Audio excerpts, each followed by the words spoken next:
money stuffed in a jar. I never dreamt of going far, but then you came along. Now I'm begging to belong.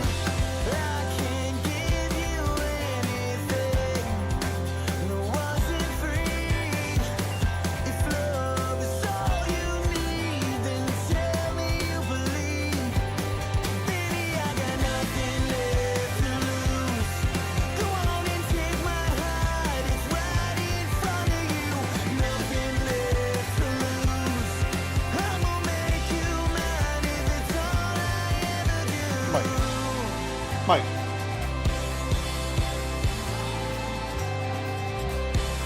You stole the courage right from my lips. I swore I'd never speak again, but then I caught your name. Now I swear it's all I say, but I can't show you anything you haven't seen. If love is all you need, then tell me you believe. Baby, I got nothing left to lose. Go on and take my heart, it's right in front of you. Nothing left to lose.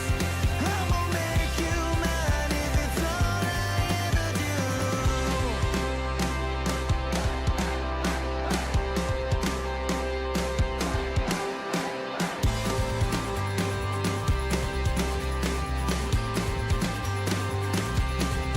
Can't you see?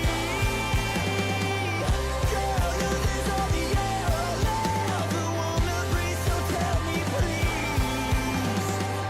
Do you think you'll ever see yourself with me? I'm on my knees.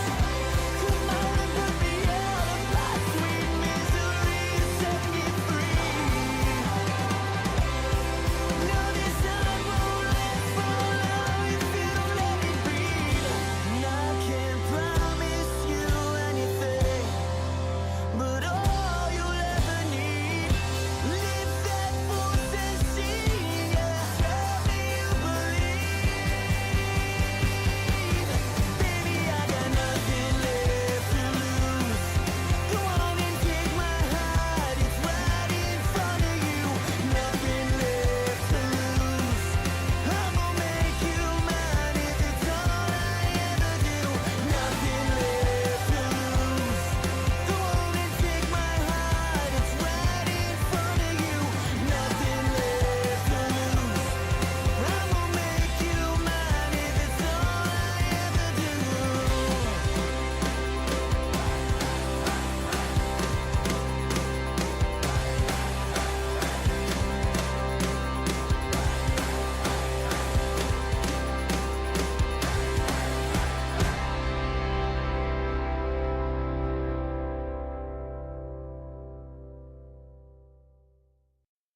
Speak to me, I'm waiting for your words to light me up.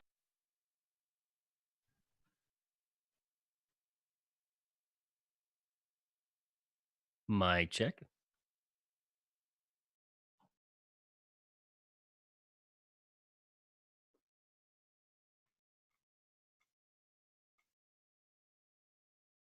I still don't have number 2 in Zoom.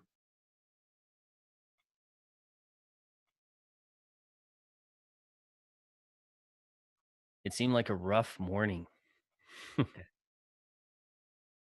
I realized that we had a little bit of pre-show chat just to kind of catch up, and it sounds like you've had a rough one, my friend. And start video over there. There he is. Yeah, man. So hey, welcome back. 1 week later.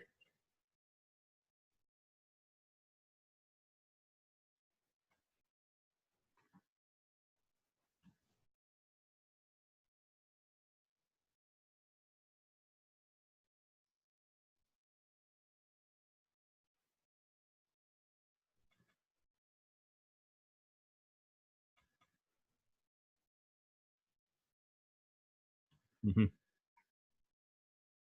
Hmm.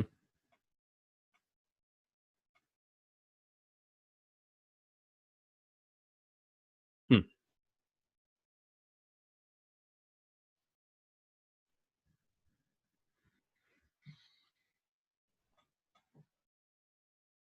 Yeah. Yeah. We're stable.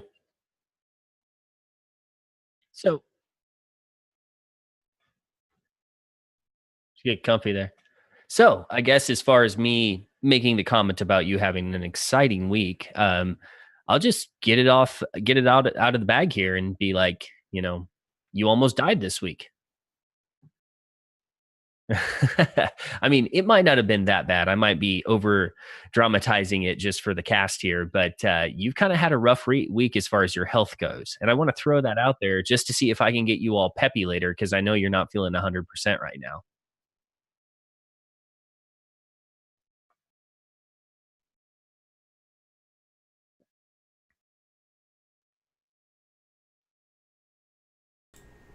Oh, yay.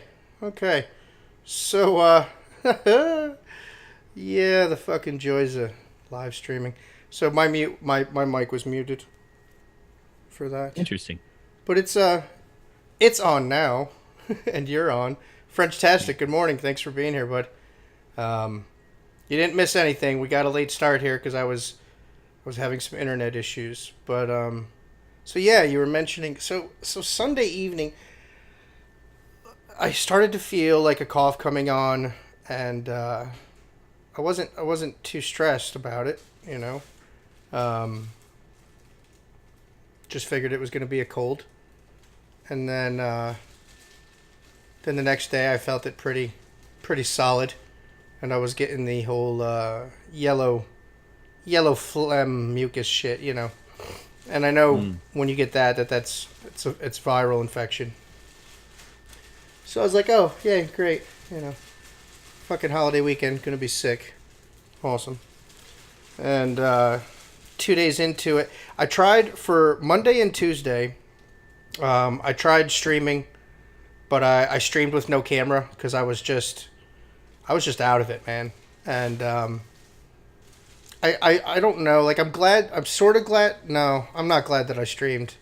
Like, I'm mad that, I run a schedule of that I stream every day, and my posted schedule is a Monday through Friday thing, and I wanted to try to stick to it. So Monday and Tuesday I tried streaming with no cam.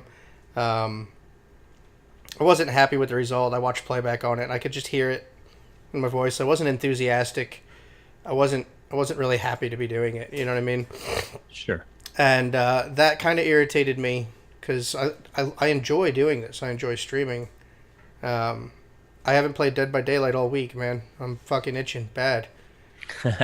But then Wednesday, I think it was, I don't know if it happened sometime Tuesday evening going into Wednesday, but my left ear popped. You know, like how like when you go underwater or get water in your ear, that type of thing. My left ear The popped. pressure.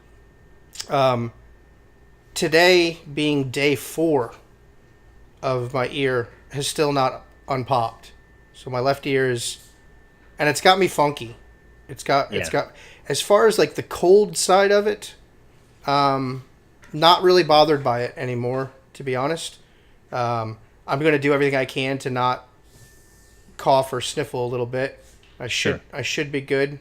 But after yesterday, I was done with it, and I went and told the wife, like, get me the paperwork. I need to go to the doctor. So I went to the walk-in. I went to the walk-in yesterday, and yeah, the doc looked in the mouth and was like, oh yeah, a lot of mucus, a lot of mucus.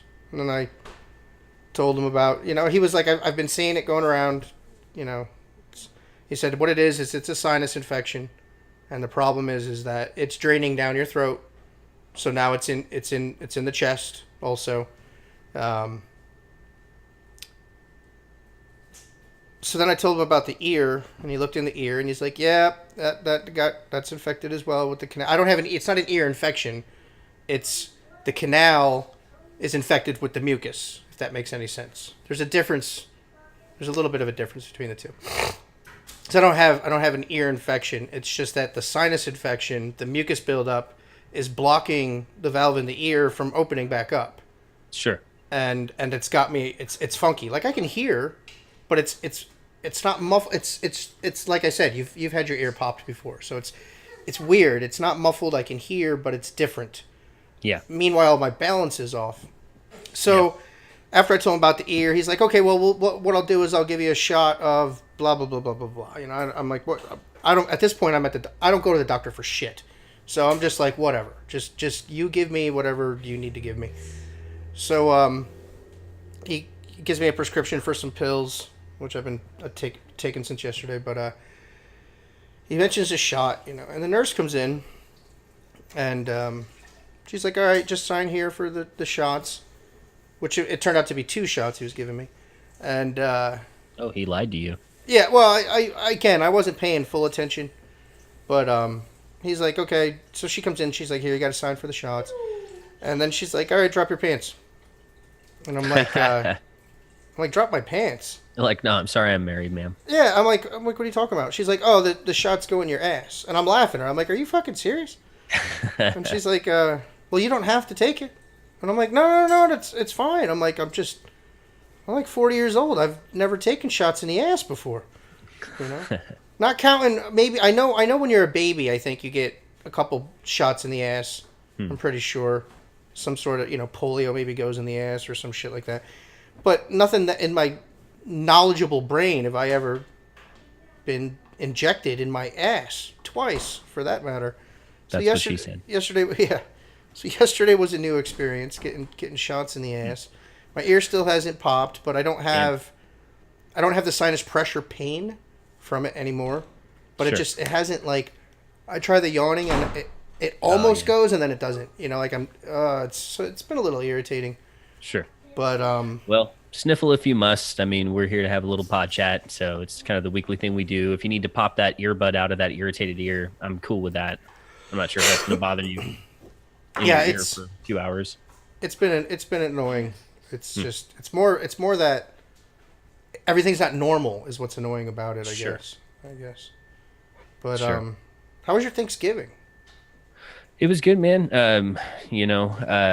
Just went over and hung out with family at my aunt's house and had a great time. And most everybody showed up, and it was just great. It was a beautiful day here. It's been really cold here and like rainy and snowy and kind of miserable as far as winter goes. It's got an early start where I live, and it was a beautiful day. It was like 62 degrees that day Fahrenheit. We're running around outside in the backyard with laser tag guns, and somebody brought a bow and arrow. They had just gone hunting, I think, and so the older kids were getting to play with the bow and arrow in the backyard, and we ate a whole buffet of delicious home cooked food. And there was 2 different types of turkeys. There was a smoked turkey and a fried turkey. Which, have you ever had fried turkey? Once. It's pretty damn tasty. The smoked turkey had a delicious flavor too. They had the right herb like mixture to give it like kind of a springy flavor. But yeah, all the traditional sides that we all talk about all year until that day, and then we all rave out. And it was great. I'm not as into the smoked turkey, but I have had fried turkey once before, and it was excellent. We went to Heather's parents' house, and it was great. We had a great time. Just a regular turkey. I made some dishes as well. I made what did I make? I made a recipe of my grandmother's called onion pie. Which exactly is in onion pie? Right. So it's much more like a casserole, but it's called a pie, and it's baked in a pie dish. But you make a pie crust from Ritz crackers. So you take Ritz crackers, you take one whole package of Ritz crackers, and you crush it, and you mix it with melted butter, which causes it to form. You know. And you make and then it's a bunch of sautéed onions with sour cream and cheddar cheese and a little bit of nutmeg and shit. And once you've sautéed all that, then you put it into the pie pan and you cover it, smother it with cheddar cheese, a little bit of paprika, and you bake it in the oven until it starts to bubble. And I I made that, and then I made something I never made before. That sounds outstanding, by the way. It's fantastic. It's really good. Yeah. It really is. I'm not somebody who's even into. I've never been a big onion guy, and Sure. I like onions now, but yeah, I onion wonder pie. how that would taste if you took like a saute pan and just did some like maybe green peppers or colorful peppers and, you know, whichever onions you prefer. I would probably use bell onions for that because they're like bulbous. They're like small bites like popcorn and they Well, are so you do really thinly sliced is the way you do it. Oh, okay. So see. I mean, yeah, so you get a lot of the juice then. you use like sweet onion or Vidalia Sure. onion. You Sure. slice it up really, really thin. It's basically Yeah, it's like one ahead. stick of butter. All right, use one stick of butter for the whole thing. Sure. Half of it you melt and you do with the Ritz crackers, and the other half goes in the pan. And then the way it is like you saute the onions for like 3 minutes. That's it. And then it's like a tablespoon of flour, chicken broth. You throw that in there and you let that simmer for like 5 minutes. And then in a separate broth? bowl is where you mix about a cup and a half. Okay. You know, you can kind of it depends because it's supposed to be about 5 cups of onions, and that varies by the onion size. But you can kind of tell. You want Sure. it because you almost are making the chicken broth mixes with the flour and the butter. It makes just a little bit of a roux, like a little thick. And then you dump that into a separate bowl with the sour cream, 2 egg yolks, some nutmeg, salt and pepper to taste, cheddar cheese. Mix it all up, and then dump it in your pie tin. And then, like I said, smother it with cheese. It's good stuff. But I made a new dish this year too. I made cranberry tarts. All right. Okay. So I always I like cranberry. All right, but I only ever get. I'm gonna try not to cough, bro. I'm gonna try. I'm shooting for it. Just take a drink when you need to. Wet your palate. I got the coffee here. Yep. If you're going to like explode fluids, I would at least shut off the microphone. But Yeah, other than I don't think that's gonna happen. well, And I mean, you know, you've had things sticking out of your ass, so I'm not sure what's going to happen. but sticking in my ass. I'm ready to roll with it. But oh shit, Tyrone, 32222, 2222222. Welcome to the Clearwater crew. Thank you for that follow, buddy. Welcome to the show. This is Like Minds. I'm JonnyClearwater. This is GiftedGaia. Hey. We're doing our little talk show, but I'm talking about what I cooked. What I cooked for Thanksgiving. All right, because I might fart if I cough. Okay, good deal. So Stranger things have happened. I like to make my own cranberry. All right, and I made what I did this year was I made like a cranberry chutney, so thicker than, you know, just cranberry black, Sure. you know, in the can, and it's fresh cranberries with tangerines and diced apples, and I added a little bit of blueberry, and then of course it has all your, you know, nutmeg, cinnamon, allspice, blah blah blah, all that. Mm-hmm. So I made this really nice chutney, and it was just gonna be the, you know, what I was gonna make was cranberry, and then I was cruising around the internet and I came across a recipe for cranberry and brie tarts. Okay, and the picture looked gorgeous. All right, so I was like, ooh, I'd like to kind of make something like this, and I'm not a just stare at a recipe kind of guy. I've got a lot of years of experience in cooking, so I like to fuck around. Meanwhile, I don't like brie, and other than French-tastic, I really don't like anything French either. So I don't like fucking brie. I'm like, well, I'm not gonna make brie tarts, but, you know, I was like, well, what would be good? You know, what would be a good mix? So what I did was Sure. I got some goat cheese, and I mixed like a 50-50 mix of goat cheese and cream cheese. All right. So the way you make these tarts was, you get a can of the crescent rolls, like the pop tube can. Yeah. Yeah. And you roll the dough out, you pinch all the seams, and you cut it into the pieces to fit a muffin pan. Okay. All right. So our muffin, like the recipe itself showed like a 24 mini muffin thing, so they had it cut into 24 squares. Do you use muffin cups? Yeah, I used no, not at all. So you just Do you use any kind of spray or butter? Yeah, just a quick spray in the pan. Okay. And then you put what kind of spray? I don't know. I think kind I of had flavored? butter. butter flavor. Okay, so like a butter flavor. Okay, Right, we're but good. you don't have to. You can literally use anything. Sure. It's just for the quick coating.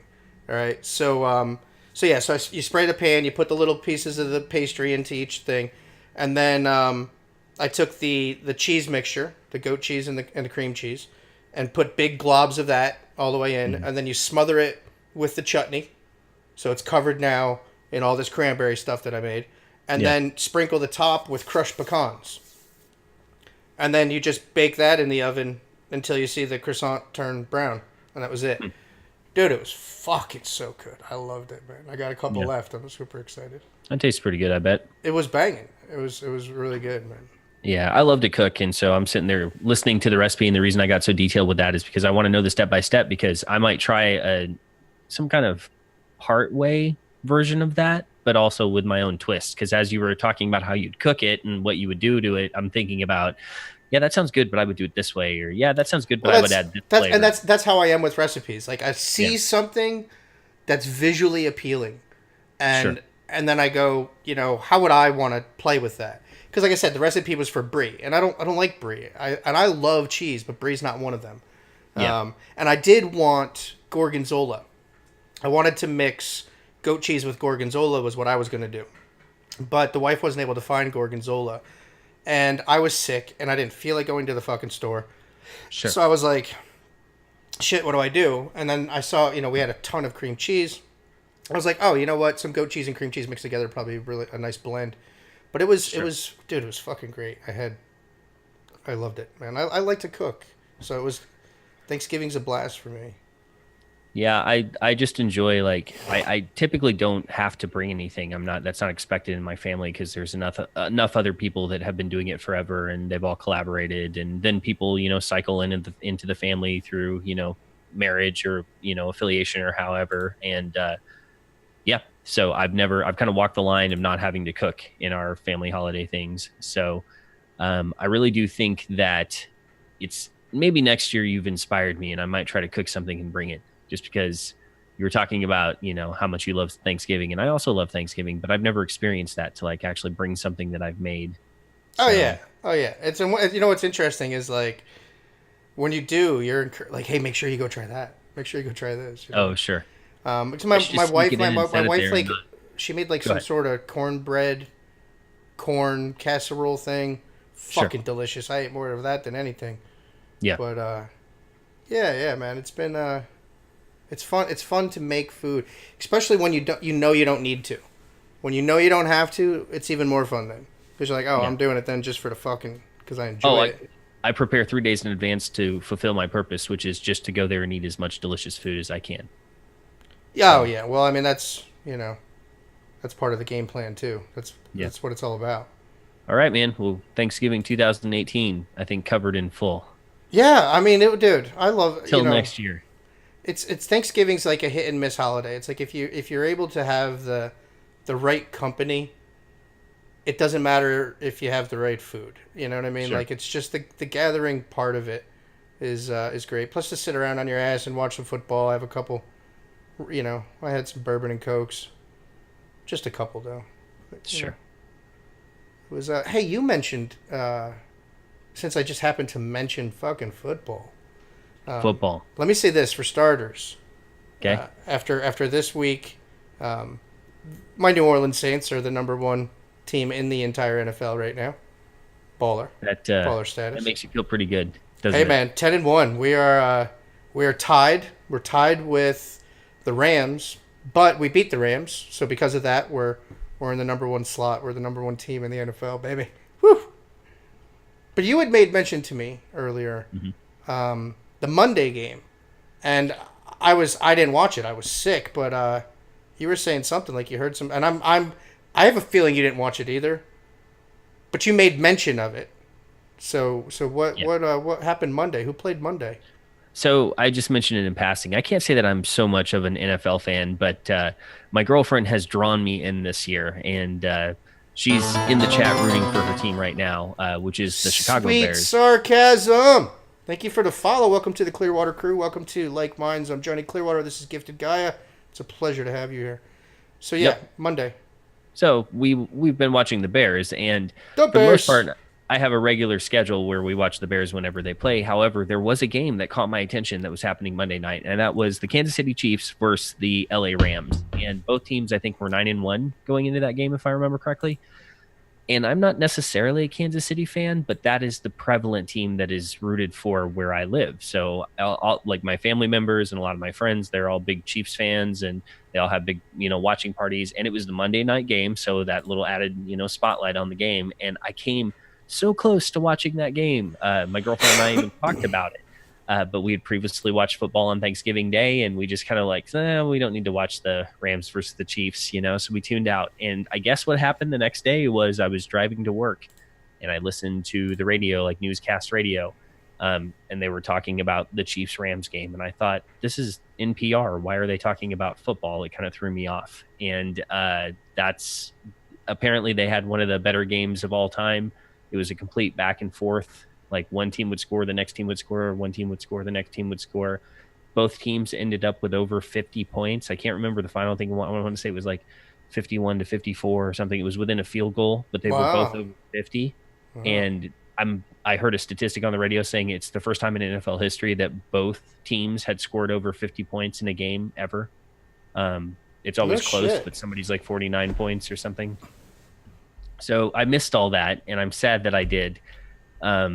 But, again, being not necessarily a football fan, but somebody that's been watching this year more so, I think it's cool that they have games like that happen and people get to see them, like those record-breaking games, And I almost feel like, as a non-fan kind of stepping into it, it seems like there's this like new school of football that's happening, and the Chiefs represent that pretty well with their young quarterback, and the Rams. Oh, okay, go ahead.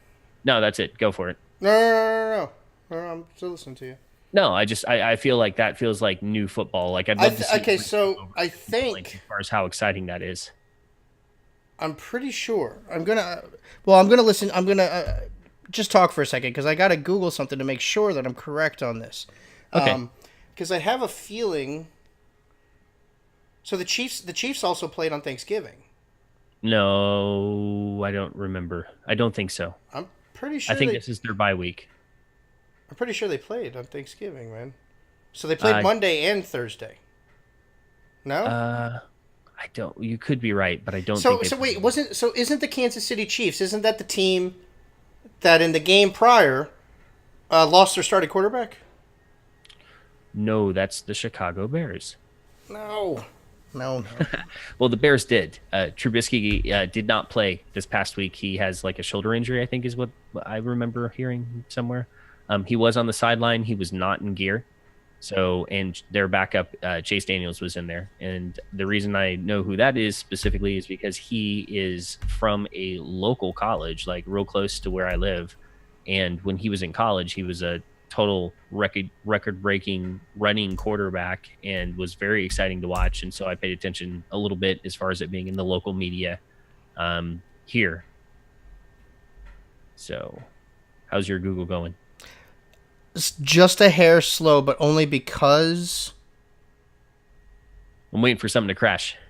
No. It's on the laptop. Fair enough. Only because I have that video, because I'm using the laptop real quick. So okay, I'm trying to figure out. So I know this. Some team. I could have swore it was the Chiefs, dude.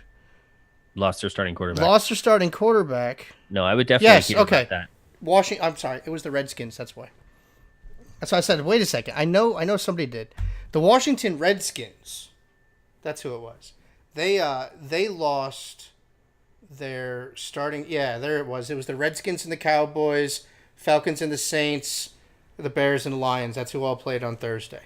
But I couldn't remember. I knew it was like a red team. That's why I was like, was that the Chiefs? I see. Well, I just figured that I would have heard of that because, again, I'm deep in the Chiefs country. All of the people that I know are really into that team. Yeah, it was the Redskins. They lost their starting quarterback, Alex Smith, very possibly even to a career-ending injury here. Oh, is that the guy that tore his ACL? No, busted okay. is shattered his fibia and tibia at the ankle. Ouch. Taken off the field for immediate surgery. Oh, that's the one where it was like completely floppy broken. Yeah, it was fucked. Okay. And Yeah. that's why I was like, wait a second, because I knew, like I said, I knew it was a red helmet team. I don't watch teams that aren't my team. You know what I mean? Of course you don't. I'm not. Fuck, why would I? Come on, it's not the same. Yeah. All right. So the only other sports thing I need to talk about right now is there's a ridiculous MMA fight that's going on. I think tonight. It's either tonight or tomorrow. No, it's Saturday. It's tonight. So it's Chuck Liddell or Chuck Liddell, depending on who you ask, and I'll explain that in a second. It's actually Chuck Liddell versus Tito Ortiz. Now, you can check your cell phones if you need to. It's not 2009. This fight doesn't seem like it makes any damn sense to me. They have fought twice before. This would be the trilogy fight. And Chuck Liddell is almost 50 years old. He's like 49 years old and was knocked out viciously several times, like 10 years ago, 9 years ago, something like that. And that's why he left fighting 9 years ago. And to be gone from the sport that long and then come back and try to fight somebody who also is old and at the end of his career, however, has fought up until pretty much like a year ago. I think a year ago was his last professional fight. So he's still in the game and his body's still in shape in that sense. It's I don't know.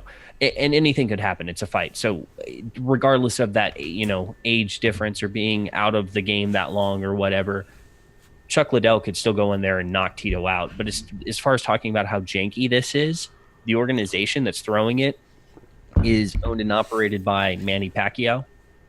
Excuse me, not Pacquiao. God damn it. Oscar de la Hoya. Excuse me. So it's Oscar de la Hoya that's running this, and he's doing like the main press conference between the two of them just a few nights ago, and he kept pronouncing Chuck Liddell's name as Chuck Liddell, like he didn't know anything about it. So the promoter that's putting on the fight, the question is out there is like, there's a lot of MMA fights can be looked at especially if they're mismatches, as just a money grabbing scheme. Like the promoter set it up, they just want to do the event, get paid, and then they don't care what happens to the fighter. However, you have the more professional organizations that don't have those mismatches. And so in that sense, the people get paid. And if they get injured, they're taken care of versus just like some startup promotion company that might not pay your medical bills after the fact. And I'm not suggesting that Oscar de la Hoya is not going to pay anybody's medical bills. I have no idea what's in the contract, but in an ethical question in itself, should a 49-year-old be fighting,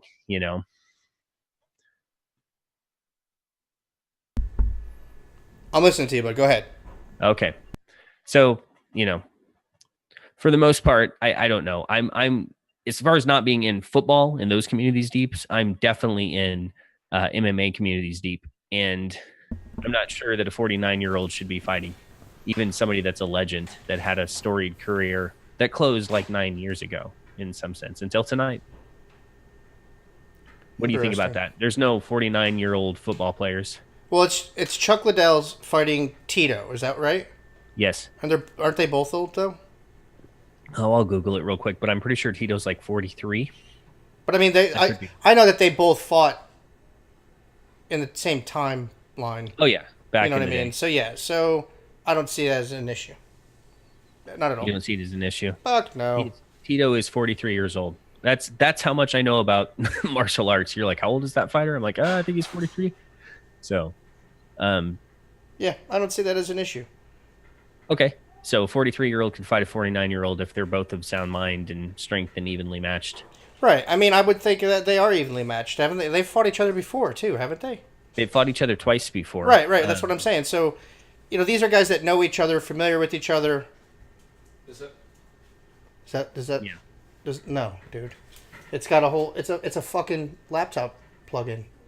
So it's got the whole like extra piece on the cord. Oh boy. Yeah, that's why I called for Jonathan, because I was trying to not interrupt you to tell you I got to get up real fast. I just realized the laptop, which I'm not using for the stream, but I'm using for you to be able to see me in the video chat. Gotcha. I didn't have it plugged in, and it's gonna die. It says like battery is very low, 8%, and it's running fucking video. So, why don't you? Can you talk with our audience for just a minute? Well, we only have can you give me a second? We can do what you need to do, man. I'll be right back, dude. Okay. Okay, so Johnny's running away. And boom, just like that, I'm in the driver's seat. So as far as like minds goes, in every podcast, sometimes there's difficulties and computer, video, people, beverage, whatever the case may be, problems. Johnny will be back in a second. He is searching for a laptop charger. I can ramble. It's one of my gifts. It's something that I enjoy doing from time to time. And I actually have something that is not prepared per se. Like, this wasn't my intention, but at the same time, it might be a good time to do that. So I'm actually just pulling that up right now. And me talking about why I'm doing what I'm doing will help keep your attention to the 2 people that are here, or 3 people. I don't know. I have a different window pulled up in front of it. I found it. I'm coming. Oh, he's screaming. Here he comes. First one here. And I'm still rambling. And you sit down right as I pull up what I was looking for. Hear you yet. So I'll save that. We'll get back to that. Johnny might like that. I got Jonathan looking for it. He can't find it. I'm like, holy fuck, where's the charger? It's the scariest day of my life. I'm glad we survived. Oh, sweet sarcasm. Where the fuck do I know you from? What sweet sarcasm? What stream do I know you from?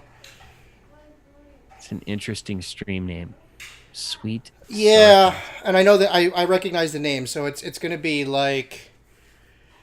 It's going to be, well, because there's only a few people that I frequent heavily. So it's going to be like Swap Me TV or Six Asian or Wild West or Beats It was somebody Galore. that just followed you, though. Yeah, but it may have just been the first time that they managed to find their way here. That could be the case. Huh. If I told you I'd have to killer water you? Killer water you? Huh. Oh, that's your old That's lady. familiar. Do you hear laughter in the background from all the way in the back of the house? I knew I recognized the name. Yeah. Didn't I call her something else besides Sweet Sarcasm one time? I don't remember. Sarcastic Sally or some shit? That sounds appropriate. I feel like it happened. That's what it is. I was trying... It's Mary. Okay. Okay. I was like, I know I recognize this name. And that did it, though. Killer Water. I'm like, wait a second. I know where that came from. Yes. So, I was rambling before you left, and you're back now, and your charger is applied, and we are good to continue. Yes. Oh yeah. No, we're good to go. So I didn't even have this on the list, but in a desperate effort to grab some content to ramble about, I pulled up a list. I do know this. Let me say this. We are going to have to take our intermission in approximately 5 minutes here. Okay. But I had to jump up before that. There was no way that the laptop would have made it. No, I hear you. Well, you and I can just pitch it back and forth for like 3 or 4 minutes, and then take our break, and we'll come right back. 5-minute intermission at the most. Well, I can tell you something else that happened for me this week. I think I have enough time there. That's fine. And then when we come back, we'll go to my thing that I have pulled up. As you can tell, I'm sure, my setup today is a little different. It is. I noticed that. So, I was doing my show with you in this room. Not as I'm doing it right now, but I was doing this show in this room with you. But all my other streaming was being done out in the living room. And I had cords all over the living room, and, it didn't bother me, but you can be rest assured it was bothering Heather, Sure. And so Heather the other day comes out and she's like, you've got to get all this shit the fuck out of here. She's like, what do you need to get everything set up in that other room? And I'm like... And for those who don't know, Heather is your interior decorator. Correct. Okay. So, because this also includes, if I'm doing all my streaming in here, that means I need to have my gaming shit all in here too, So she's like, what is it you need? What do you need to be able to do this in the other room? And I'm like, well, I'm definitely going to need a fucking TV, because my 60 inch is out there.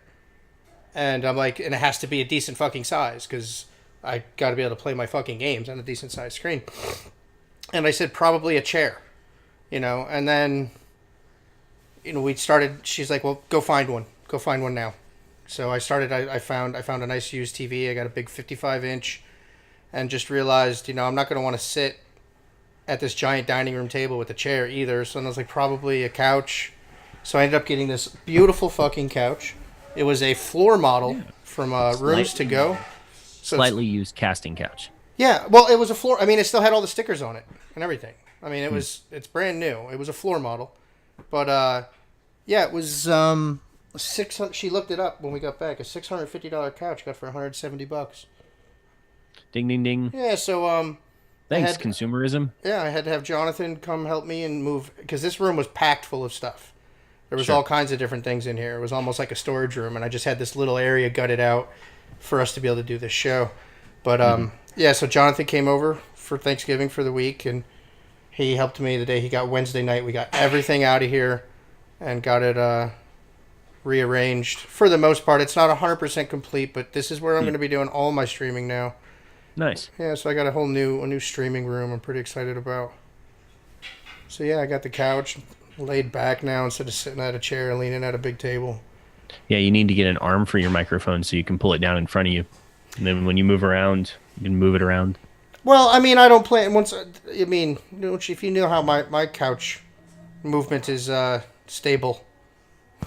Sure, that's true. I also bump mine from time to time, and yours is like set in front of you on a table. Yeah, it's about an arm length away from me. Sure, and mine's right up on me. But I mean, I make sure that the setting at it and every how do I sound to you? I sound good. Oh, you always sound good. Oh yeah, that's what that's what the ladies say. So so I'll say this for those that don't know, we use Zoom. We use Zoom to multi-camera stream here.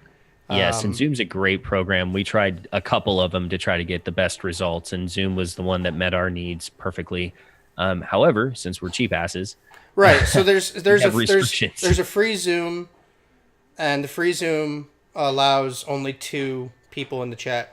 You can bring 3 people. I could bring 50 people in if I wanted to, but once you do that, you get a timer of only 40 minutes. And even though there is only 2 of us, I run one separate one so that, well, for multiple reasons, we have to run one extra camera. So because of that, we're not on the free version. So we have 40-minute breaks we have to take. Not 40-minute breaks. We have 40 minutes till we have to take a break and then start the fresh room. And that timer is a ticking. I see that getting close there. So the way we decided it was we were going to start doing intermissions. We would do an intermission, allow us to go repour coffee and smoke a cigarette and whatnot. Use the restroom and refill my water. Yeah, that kind of thing. Exactly. Yep. I don't know if Jason's seeing it because I don't think he's watching the stream, but we do. I am watching the stream. All right. Well, I don't know. I don't know if you've noticed the pop-ups. I've been having little pop-ups make their way into the stream. I'm a professional as far as making sure I've got my both behind the scenes, like my look at you, as well as on a computer in front of me, the actual live stream. So I can, both see the stream and the ads and everything that you're, having added here, but also the chat for the people that are here watching us live. Well, we're going to go take our intermission. When we come back, I'll go ahead. I think we should make mention of our sponsors this week. Yeah, let's do that. I've been popping up the ads, but we'll be back. Let's do that. So let me, I am going to toss some music on.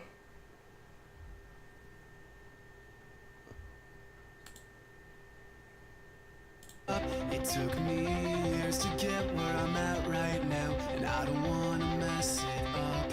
I can't go back there again and commit myself to treason against my innocence, turning to stone. Staring out the window, we're left here all alone. I should feel bad, but I can't stop laughing. You gave it up, now it's mine for the taking. I should sleep, but I can't stop waking. Telling myself that love is what it takes to do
anymore. And you said, I ain't got much of my cash saved up, but it's enough to get us out of here.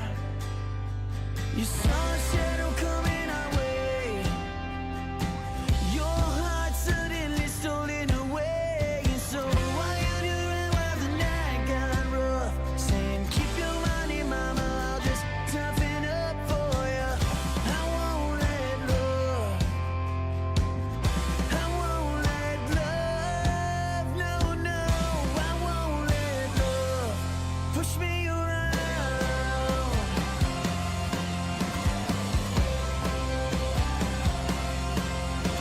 I stood up like a roaring wave,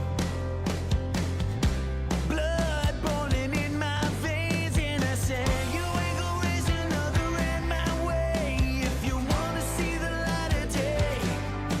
Yeah, he waited till the morning came, dropped me a note before he caught that train, and it read, I'm sorry son, I may be back someday. I never read another letter, I just threw it away, saying I won't let love, I won't let love, no, no, I won't let love push me around, not anymore.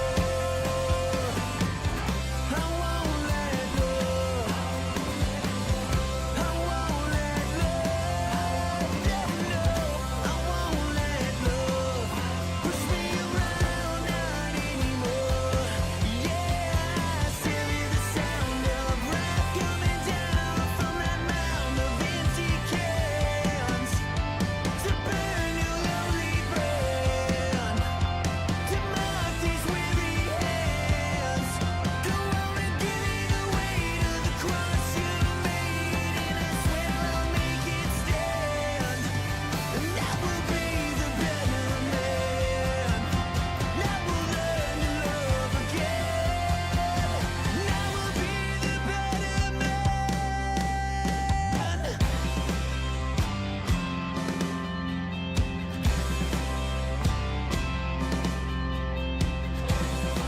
Oh, I'll toughen up, yeah. I won't let love, I won't let love, no, no, I won't let love push me around, not anymore. I won't let love, I won't let love, no, no, I won't let love push me around, not anymore. Push me around, not anymore. Push me around, not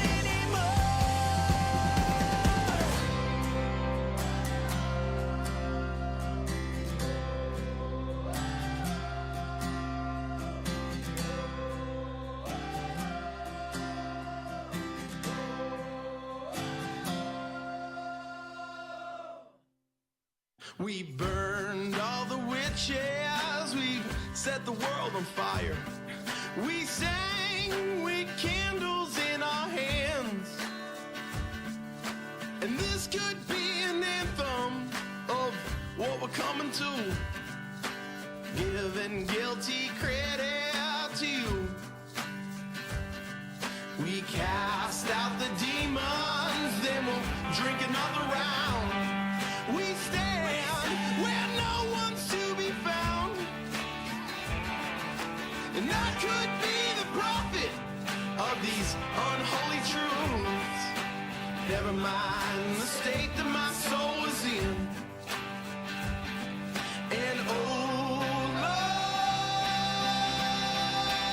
Lord, hold my breath, yeah. And oh Lord, hold my breath.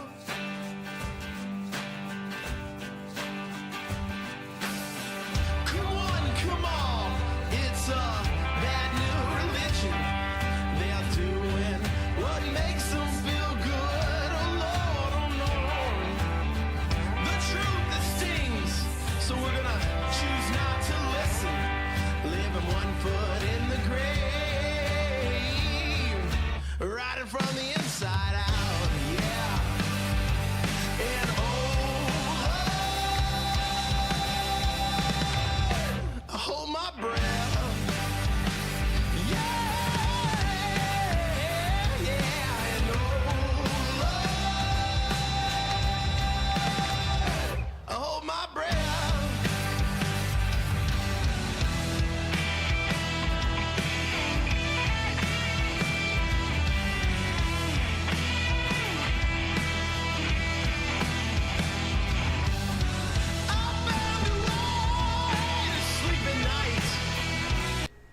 All right, I'm back.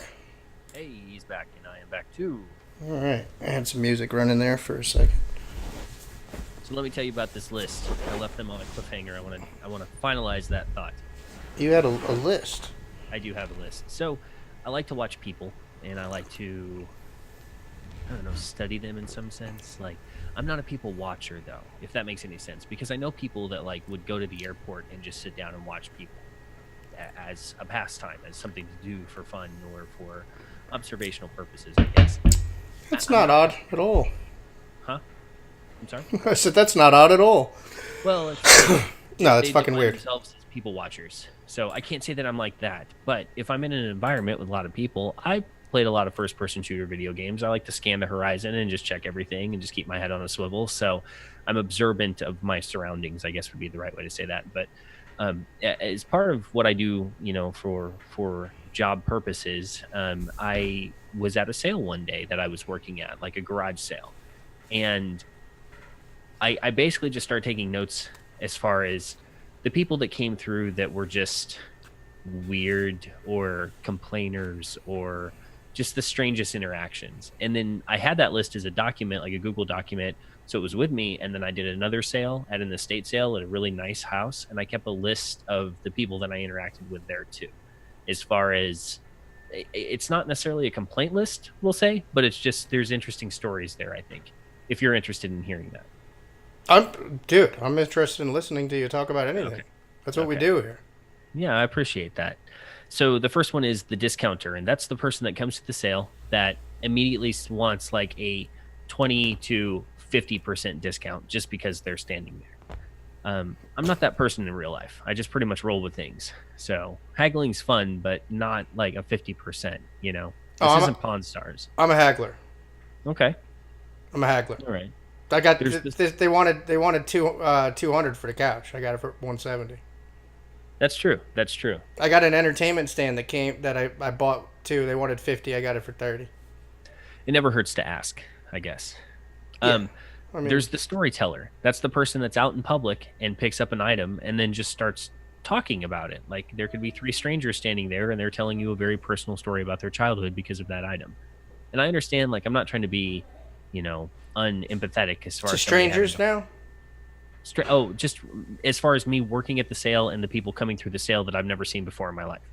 Yeah, so they're coming. They're looking at an item that's not theirs. They're picking it up and reminiscing about fucking whatever. Yeah, it reminds them of something, but it's not just that it reminds them. And, you know, we've all had those moments. I think I've had the moment where I'm in public and I see something and I'm like, oh, my, you know, parents had that suitcase when I was a child, you know, or something where you see something you remember from your childhood. But these are people that actually like go on about a story. Like my mom had cancer and my brother moved from California, and just like all this personal information just lost in a story because they pick something up and they have no filter there to stop that flow. Yeah, that's fucking. I'm not into those kind of people. Okay, fine. So, I mean, I like telling fucking stories, dude. But sure. And I like telling stories with strangers, but it's not like that's just a weird thing. Like, I don't know. Okay. That's weird. So to there's the I can get it cheaper guy, which is an item is picked up off the table and observed, and they go like, well, I can go get it cheaper over at insert store name here. Yeah, I don't like those guys. Yeah. So either. That's one where you're like, well, go do it then. Now, Exactly. it's different. It's different if you're like, if you're at a store, like the Walmart or a Target or whatever that does things like price matching and shit like that. Sure. You know, especially during the holidays, for example. It makes a lot of fucking sense to do that. You know what I mean? To be like, hey, wait a second, you know, it's this much here. Would you rather I go, you know? Down. Our Twitch stream is down. Not on my end. Can you hit refresh, maybe? Maybe that's the case. Sorry to interrupt you. I just felt like that was pertinent information. Yeah, try a refresh for me. We're good. I apologize. We're good. Okay. Yeah, I was gonna say because I've got. I mean, it would. I'm watching us on Slobs. I see. That's Streamlabs OBS. I see. So I'm seeing what the stream is, but I'm watching it so I can always pay attention if there's even drop frames going on or anything like that at all. So yeah, My apologies. No, that's fine. That's fine. I mean, it's good that I have someone that's aware of it. But yeah, I always have something so that I know if something's going on anyway. So the proper response to the "I can get it cheaper," you're right. It's like, wow, that's a good deal. You should go do that. Yeah. So, sadly, there's always the bad parent or the unattended child. Like that is pretty much anywhere that you have something on sale, you're going to get some of that. I could tell stories about that because I do have specific examples that come to mind, but I don't even want to because I have kids, and I refuse to be one of those people. That's a good idea as far as you making the environment in which you live in better for your fellow humans that live around you. How many other people are on this list, bro? Huh? Many? I mean, it's a pretty comprehensive list. So I'm just curious. Because so far, I'm definitely one of them. I'm definitely the haggler. You're the haggler? Yeah. Okay. But I consider I don't like how you labeled it. So I'm the haggler, and you said the discounter. Yes. And the way you implied that was that like I just assume I deserve a discount kind of thing. Well, no, some people do. I'm not right. saying See, now that's where I said I think there should be a difference there. I see. But I'm the haggler side of that. Like, I'm not dumb. I've been in sales. You know what I mean? So I know that the price we're seeing is not the bottom price. Sure. You know, sometimes I'm not in the mood, but that's not often. You know what I mean? Usually I know I can get it for less. But I'm gonna if it's something that I'm interested in, like this, like I said, like this couch, for example. All right, we very specifically went to this furniture dealer that's at the flea market because we saw not this couch, but a different couch that he had for $150. All right. Now, of course, in my head, I'm like, oh, I'll try to get him to at least $125. You know what I mean? But I knew that even if I couldn't, I wanted $150 was what I wanted to spend. You know what I mean? So then we get there, and then I see this other fucking couch, and this fucking couch was a lot nicer. It's brand fucking new. I mean, and it's super comfy, and I think it's kind of chic. So I really wanted it, and it was $200. But that's the thing. Like now, I came knowing that I was going to spend $150. So now I'm like, $150 is what I got to get this guy too, and I didn't. I got him to $170, but he was like $200. So I'm like, all right, well, I'm gonna walk around and think about it and talk with the wife, because it was really a tough thing. Because it's like, you know, do I want to spend the extra money that we don't necessarily have, especially with the holidays coming? Yeah. But even she was like, it's so much nicer. It's new. It's got a classy look to it. And that's what she was like. Well, see if you can get it any cheaper. You know what I mean? Well played. So that's it. It's one of those things. I mean, so I'm the haggler guy, and I got it. I got it for $170. Okay. I mean, I can't. You can't complain about a haggle like that. No, but that's I'm gonna haggle. In that type of environment, I'm gonna haggle on anything. Now you're not gonna haggle at a Walmart unless it's a price match thing.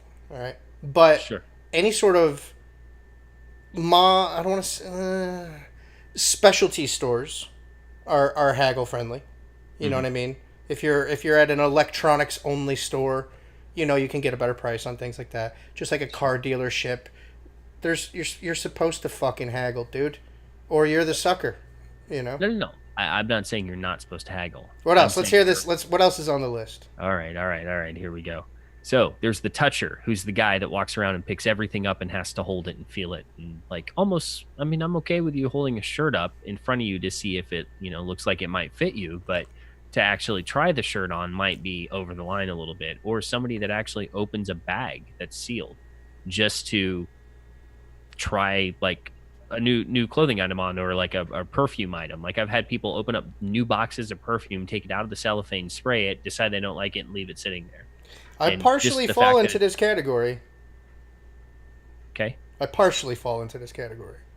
You do? The toucher? Well, I'm not a touch everything. Okay. You know what I mean? But if it's something that I'm legitimately interested in, you know, yeah. I'll tell you this, like just a little bit first before pulling the trigger on that purchase. Like here, to make an example. Remember when I needed to get a new tripod for us for this show? I do. All right, so I go to the store, and I'm just not 100% sure if what's inside this package is actually what I need and what I want. And I don't have, it's not like anybody's coming up to me, you know? So I see this counter, and I just walk up to the fucking counter with the package. I open the fucking entire package up. I set the tripod up on the fucking counter.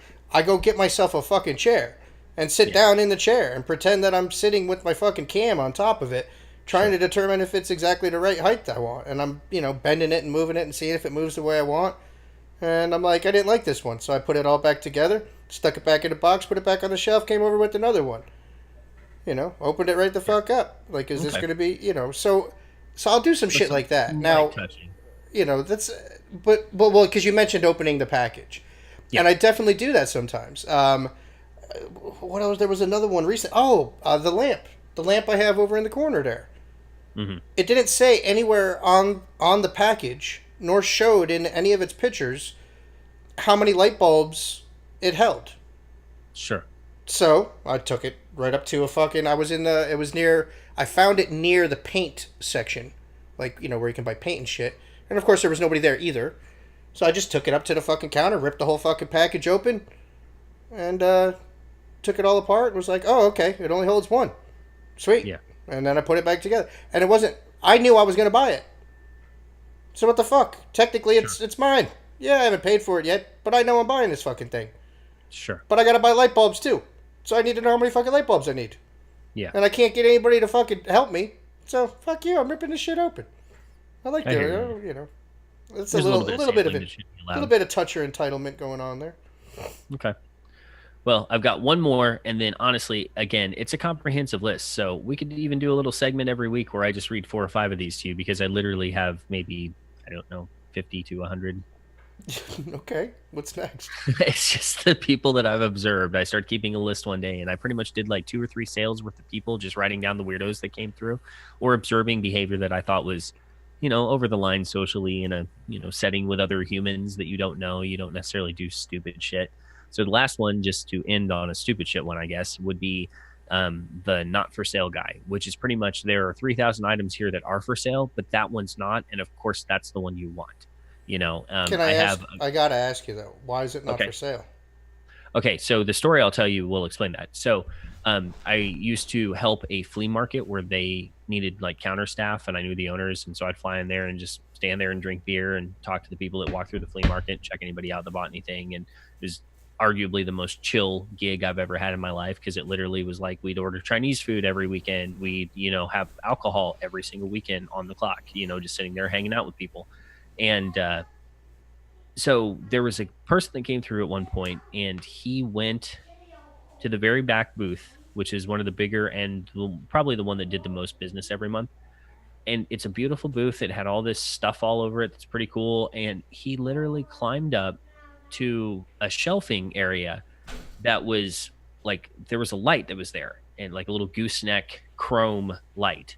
And he climbed the back somehow, like moved a shelf and climbed the back and got this light down. And like, it's the main lighting apparatus for the booth, one of the main lights. And he brought it up to me, and of course I didn't see him do any of that. So he brings this light up to me, and he says, you know, this item doesn't have a price tag, you know, I'll give you $5 for it or something. And it's very often occurrence in that flea market too. If you know, somebody brings up an item and it doesn't have a price tag, they fall off all the time, or people pick them up and walk around and like drop it, and it happens all the time. So the procedure at that time was just call the vendor. If they answer the phone, give them the offer. They'll take the offer, sell the item, you know. So I did that, and the vendor didn't answer. I left him a voicemail, and I went back and I was talking to the guy, and the guy like started gushing, and he's like, it's the one I've been looking for. I've been looking for one just like this to match another one forever. And I was like, all right, yeah, well, you know, if you offer them enough, I'm sure they'll sell it. You know, I'm just thinking it's out of their booth still. The vendor called me back within that few minutes, and I had to describe to her what it was, and she sounded confused. And once we matched the item, she knew which one I was talking about. She explained to me that that was the one that was part of his booth lighting, and she doesn't even know how he had gotten to it, because it was like on the very top of it, and you would need a ladder, and there was a shelf in front of it filled with shit. And she's like, it's not for sale. And she was pissed that he would do that. And I was kind of stuck in the middle of that moment. But that's the type of shopper I'm talking about. Like, see, I wonder if, just this particular scenario, I wonder if she was unwilling to sell it because she was actually pissed that he went and got this fucking thing. I honestly think so because I went back because to I feel like this is me now, all right? Yep. Because I'm kind of picturing this whole thing in my head now.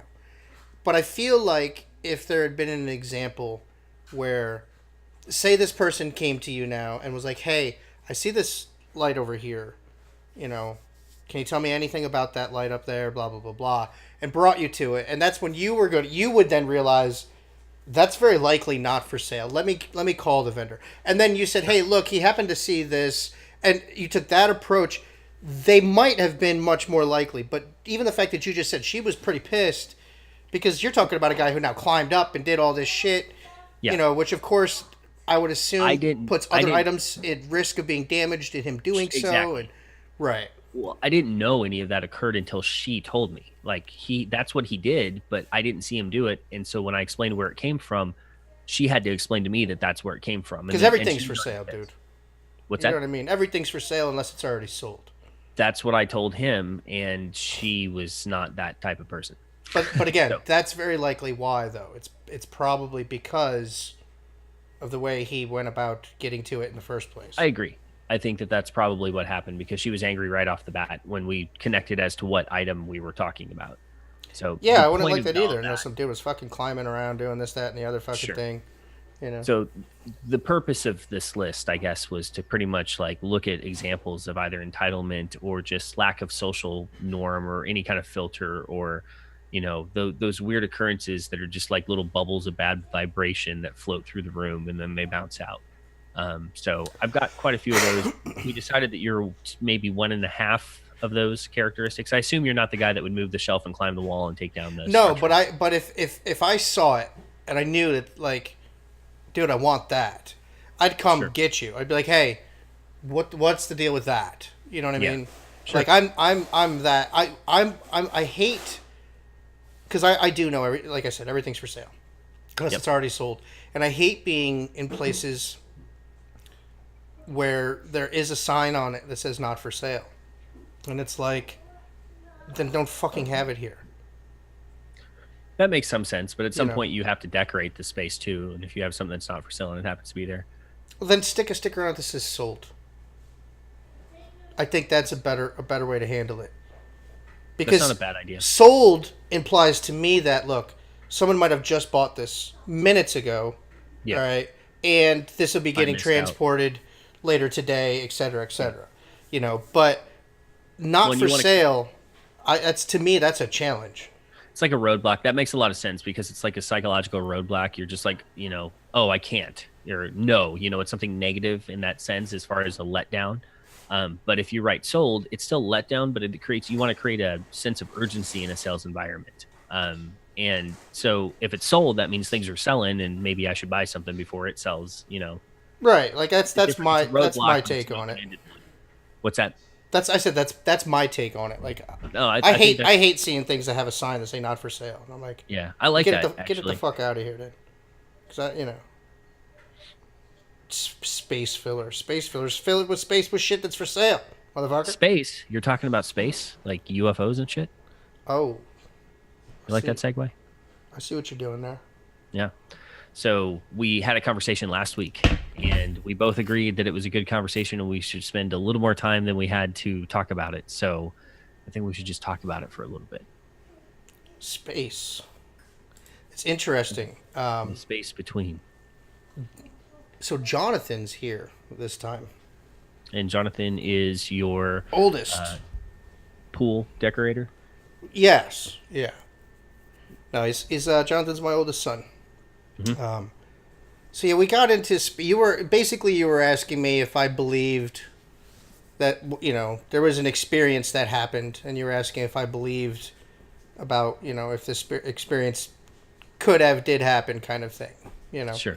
And I said, yeah, I absolutely do, and the reason why is because I've had 2 UFO experiences now. That you know of. That I'm aware of, correct. All right. And I don't know what, that just creeped me out. Why did you have to do that? Because, I mean. But I had 2. I've had 2 that I'm aware of. Yes. And I said, it's hard not to make the shots in your ass joke, I'll be honest. But Yeah. But anyways, I had said to you, look, that's like I didn't think there was enough time for what we had already kind of knew we were going to discuss to get into me Sure. discussing my UFO experiences. All right. So I did tell you we'd do it for another time. I didn't think you'd. I said that I promised we would do it another time. I thought we'd do it next week. Well, that's what you apparently decided. So, Huh? so Well, here it is. I'm pretty sure we covered that because I put it. I think. Well, let we me said ask you this first: have you ever had a UFO experience? I think that I have. So you think that you have? I have seen something that I cannot explain. Okay. Okay, fair enough. Did it affect you in any way? Not that I know of, other than I just had the experience. Well, no. What I mean is that did that experience in itself affect you in any way? It made me feel like there are UFOs out there. Okay. See, like with me, it was one of those things. Like I felt like I think that like I always immensely believed its possibilities. Sure. All right, it's most definitely possible. It's improbable for it to be impossible. Is when space is infinite, Sure. then that's where it's improbable Yeah. that it's impossible. And so I kind of always believed that it was possible. And then I had this experience which clarified for me its reality. All right. And Daytime or nighttime? both, because I had two. Okay, what was the first one? Daytime or nighttime? Well, I want to say this. The experience the first time caused fear for me, actually. Because there's definitely a difference between thinking something's possible and knowing that it is, because that leaves a lot of room for things to Sure, start just having your thinking. reality tunnel shattered a little bit. Right. So, Yeah. so the first one was daytime. However, it was going into the evening. All right. And it happened. Both of these happened in Florida, by the way. So the first one, I was in my young teens, and I was out at this place where there's like this pier overlooking the Gulf of Mexico. Okay. And a lot of people all gather there for the sunset. All right. So Sure. I was out there for the sunset, and there's like a story to the story too. All right. So, that's what gets interesting is like We're on timer here, buddy. all right. So, an event starts to happen. All right. Okay. And the event that's occurring, at first we're very unsure what the fuck is going on. There are the sounds. So there's like this. There's this like inlet or outlet, depending on how you want to look at it, to the Gulf, and this pier is basically right where that inlet hits the Gulf. So you have like the inlet to your left, and then the Gulf is to your right. All right, on this pier boardwalk like thingy. Sure. So the Gulf's here, the inlet's over here, and in front of the inlet is a lot of wooded, marshy stuff.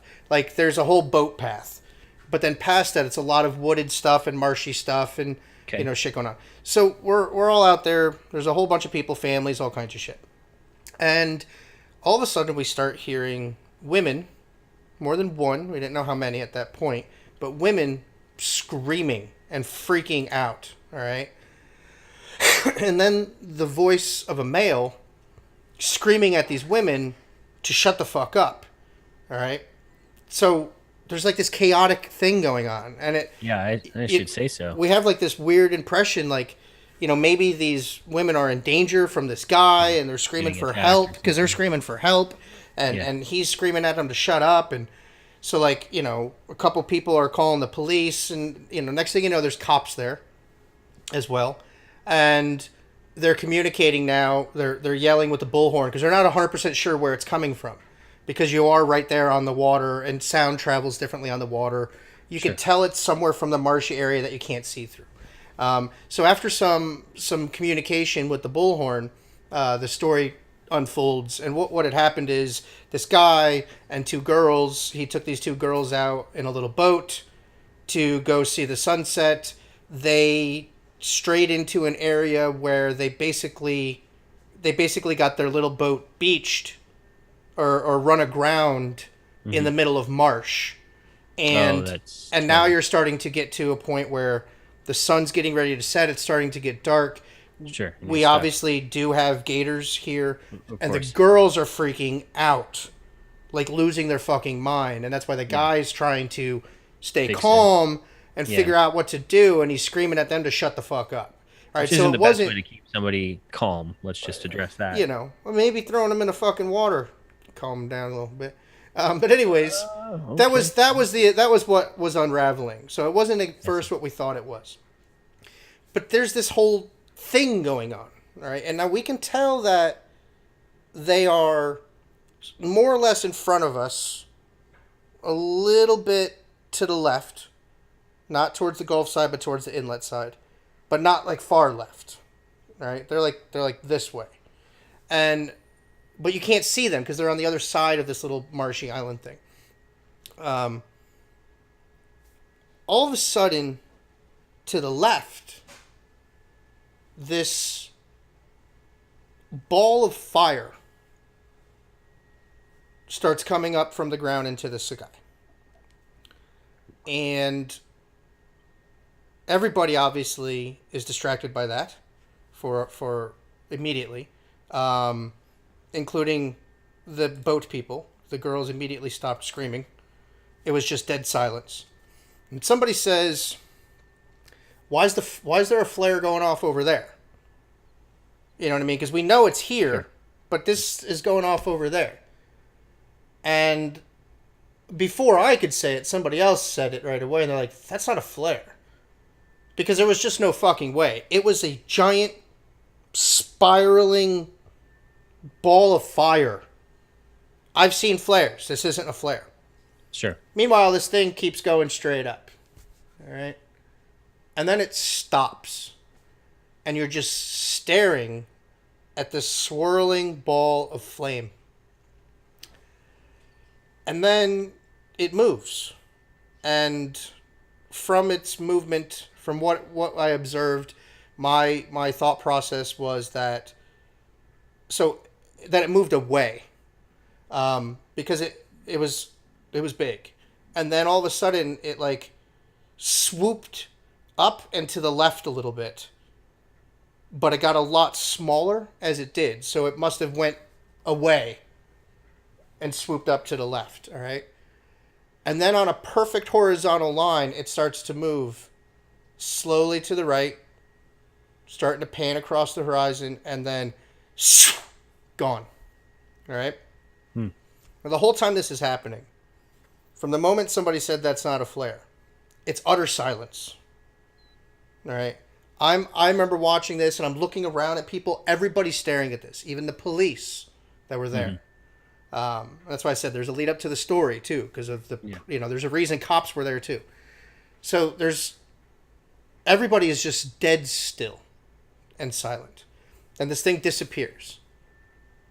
And I'm looking, and everybody's just kind of still staring at the sky, and then it was almost like everybody was on pause. Like everything was paused.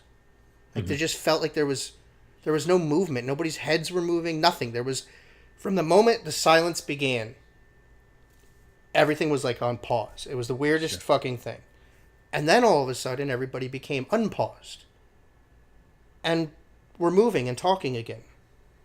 However, nobody was moving or talking about what any of us just seen.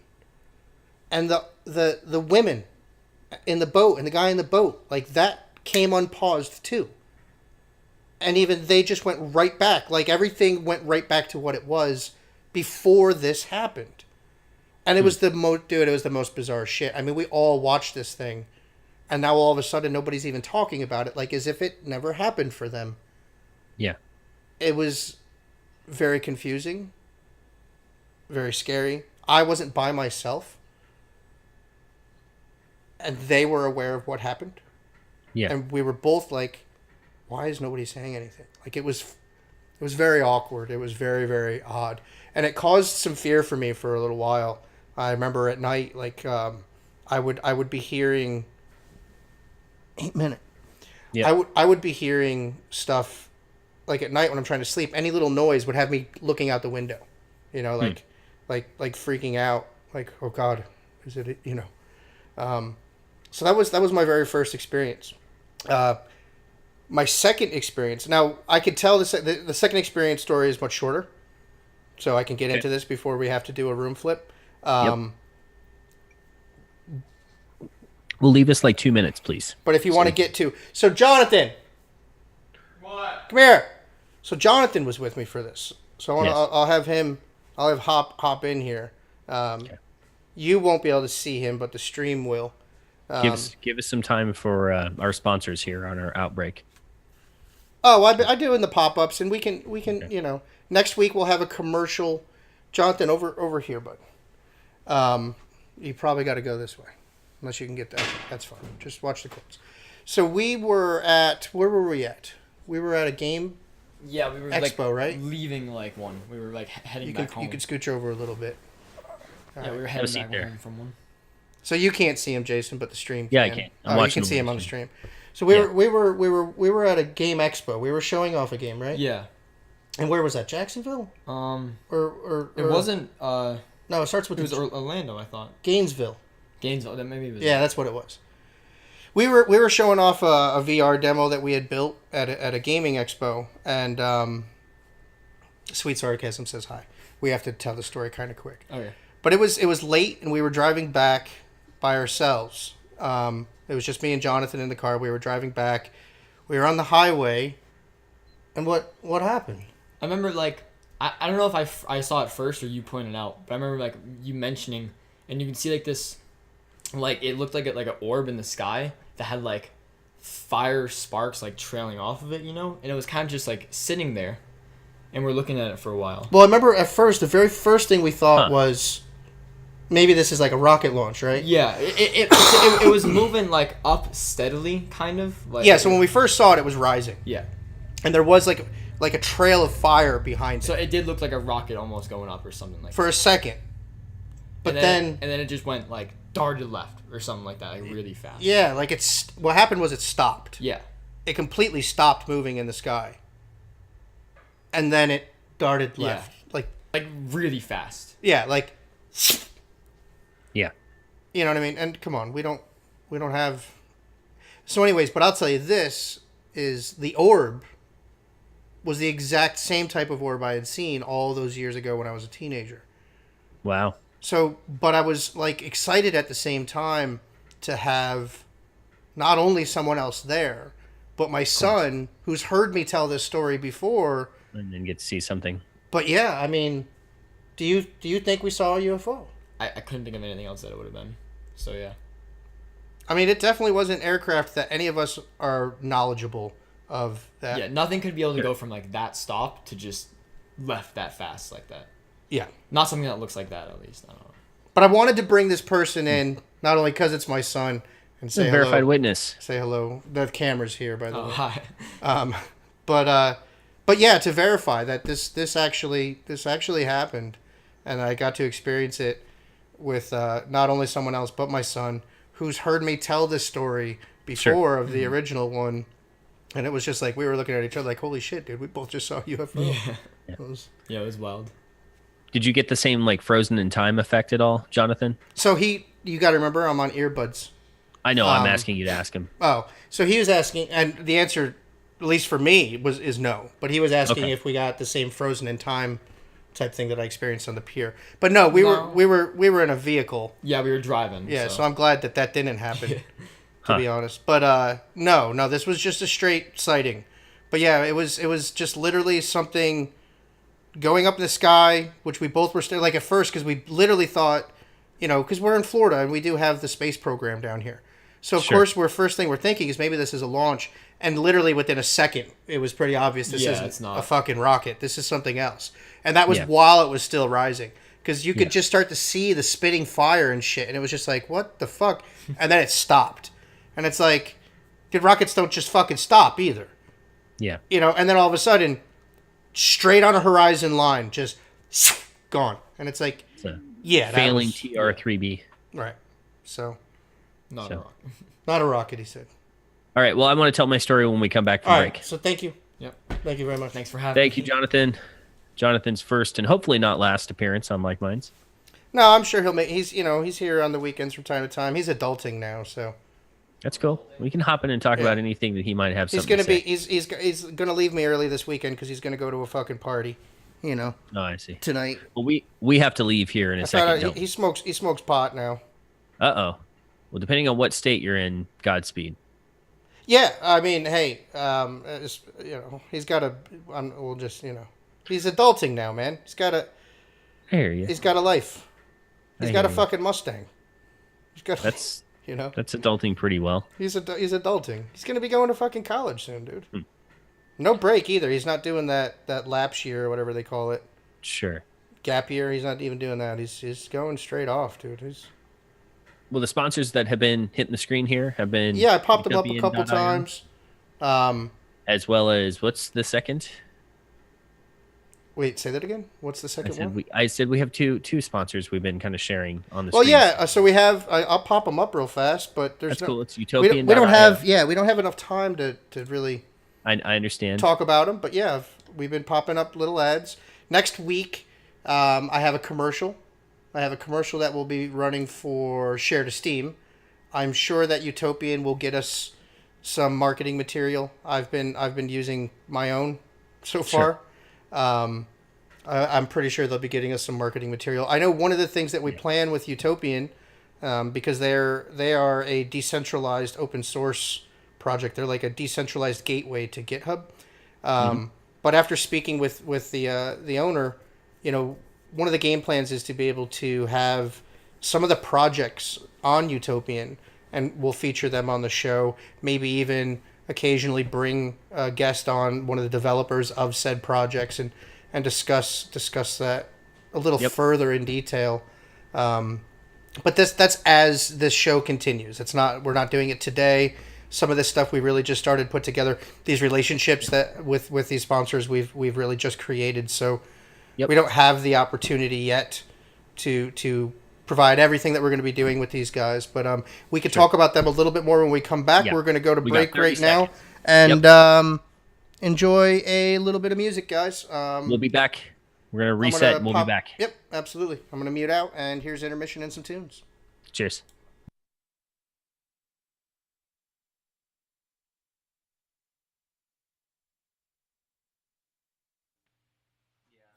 It looks like something that did that. It basically just said, this is not a real device.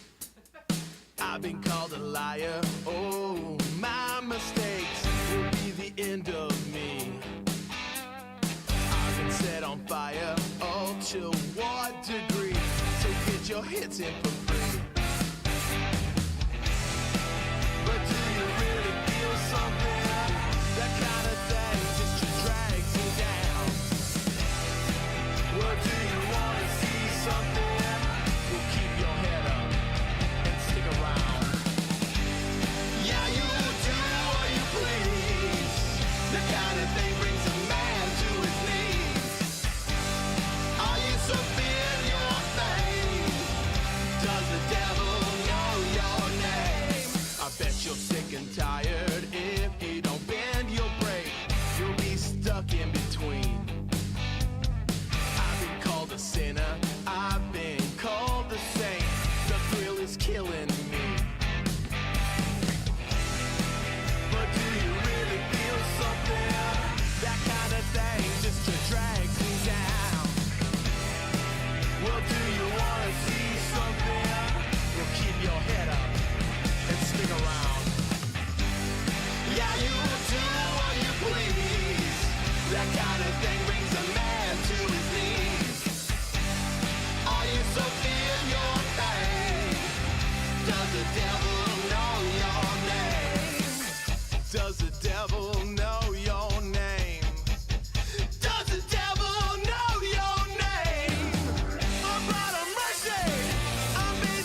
Yeah, you do what you please.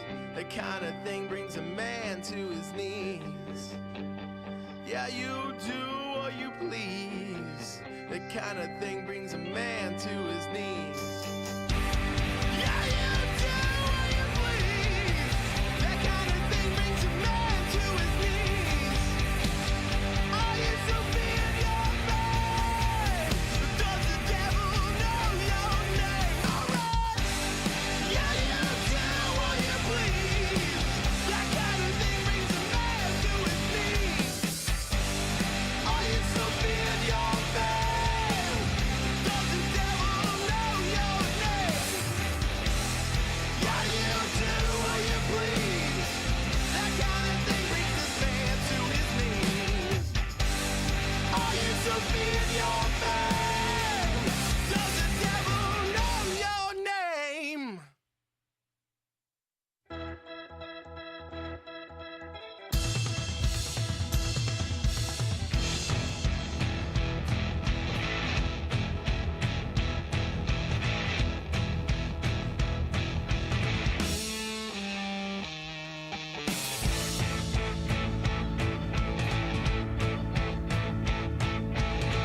I set your soul on fire. I black out the sun. That priest, he called me a liar while blessing his own. I'm trying not to hurt you, babe, but I want you. I need you back for good. Not trying to be pretentious, babe, but I want you back for good. I know that the match is lit, so you gotta let it go. I know this deal of thieves is setting up to blow. I know when you see the truth, yeah, you see what's been foretold. Yeah, it's true. All these things that I never learned from you.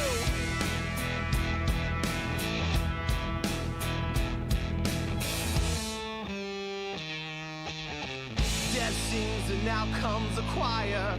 Crowd's ready for blood. Hell breaks and here comes the fire. You're lost in the flood, but I'm just trying to protect you, babe. But I want you, I need you back for good. I'm not trying to be pretentious, babe, but I want you back for good. I know that the match is lit, so you gotta let it go. I know this deal of thieves is setting up to blow.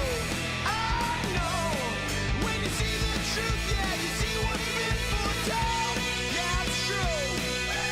All these things that I never learned from you. Now I still feel you, baby. I still feel your son, and I still feel my Jesus, and I'm gonna tell everyone about the Lord. He saved me, and you know that he saved me good, and you know that girl's a trouble child, cause you know that girl's no good. I already found out, already found out how good the Lord can be. Yeah!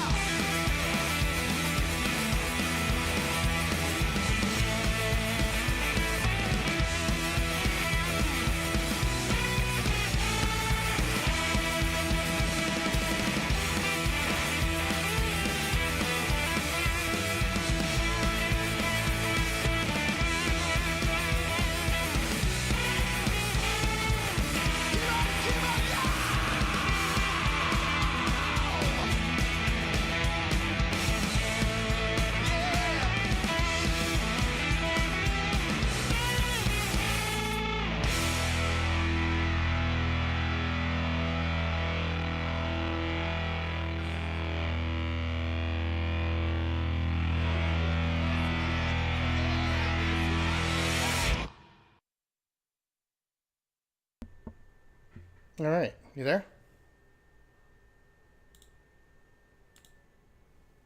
Are you there? Are you there? Copy, Houston. Yep, I hear you now. There he is. That worked right at the end of the song that was playing, by the way. Yeah, I guess I don't listen to that music. It's coming through a different audio feed is what's going through my headphones. So I never know when the song's ending, or I just kind of.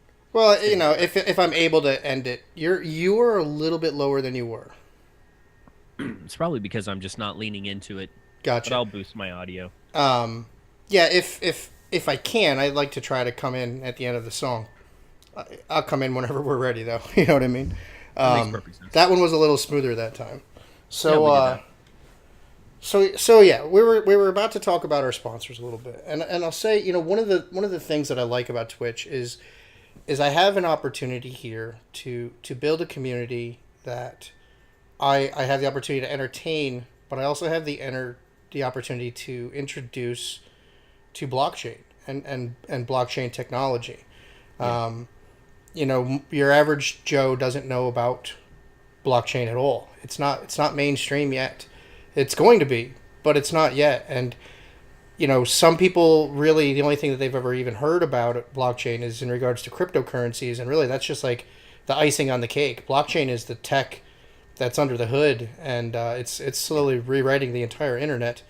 But the sponsors that I went for, I picked them for a specific reason, because they're both, in my opinion, really good gateways to the internet, to blockchain, and with Twitch, there's the community here is a huge mix of people that are content creators, programmers, musicians, artists, entertainers, people that use a shit ton of social media, so there's a really good, that's why I picked the sponsors that I picked. So like with Utopian, for example, let me pop it up there.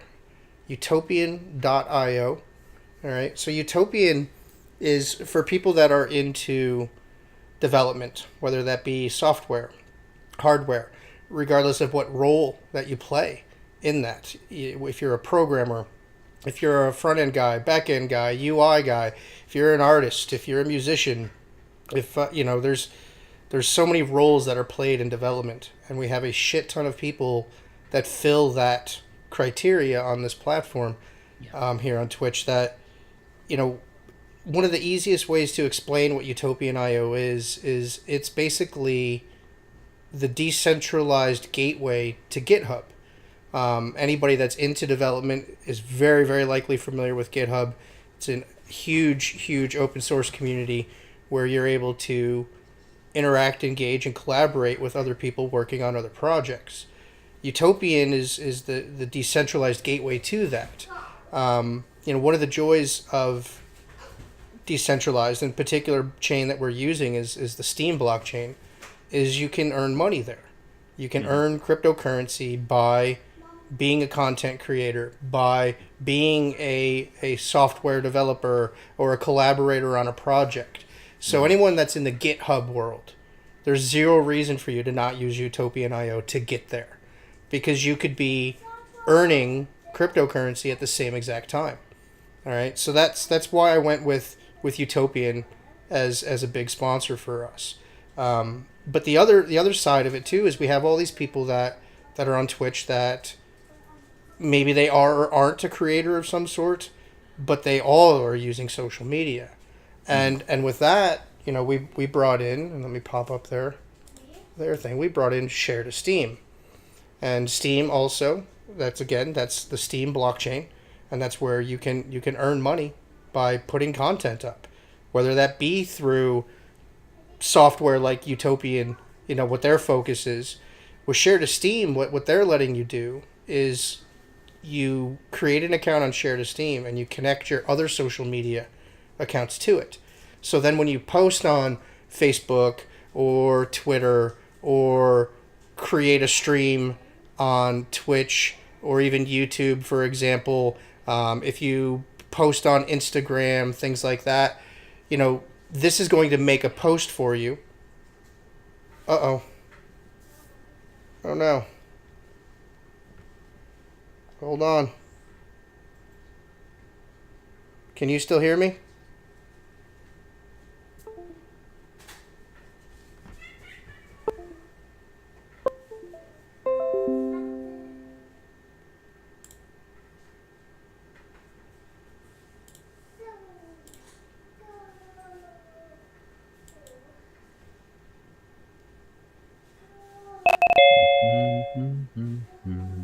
Okay, I see you again. Yeah, can you hear me? I can hear you again. Twitch is offline. Yeah, it should restart Coming here in back. just a second. Okay. Internet thing again. Hmm. Looks like it's up. Try refresh.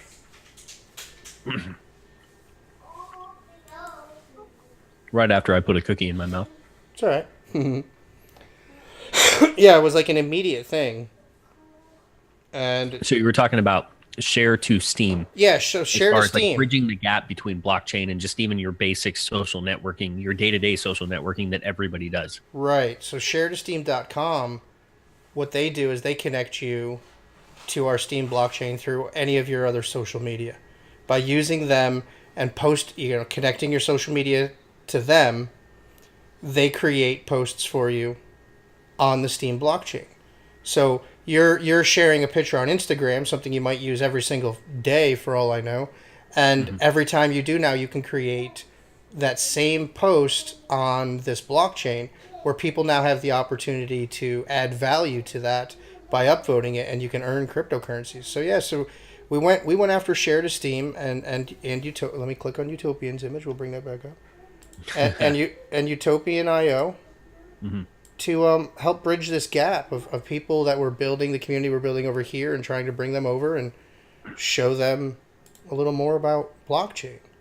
Yeah, Johnny and I, we have these chats, and we might go off on football or UFOs or whatever the case might be, which I still need to tell my UFO story. But we met each other through kind of the tech blockchain social side of things, and through his show and through Discord and talking prior to that, and that's pretty much where our connection is. So we can kind of go off on 10 other subjects, but at the same time, we'll probably always kind of have that fall back on something that was happening that week in tech, or what's going on with blockchain and cryptocurrency. Every now and then we can bring that up. So Yeah, I definitely feel that we're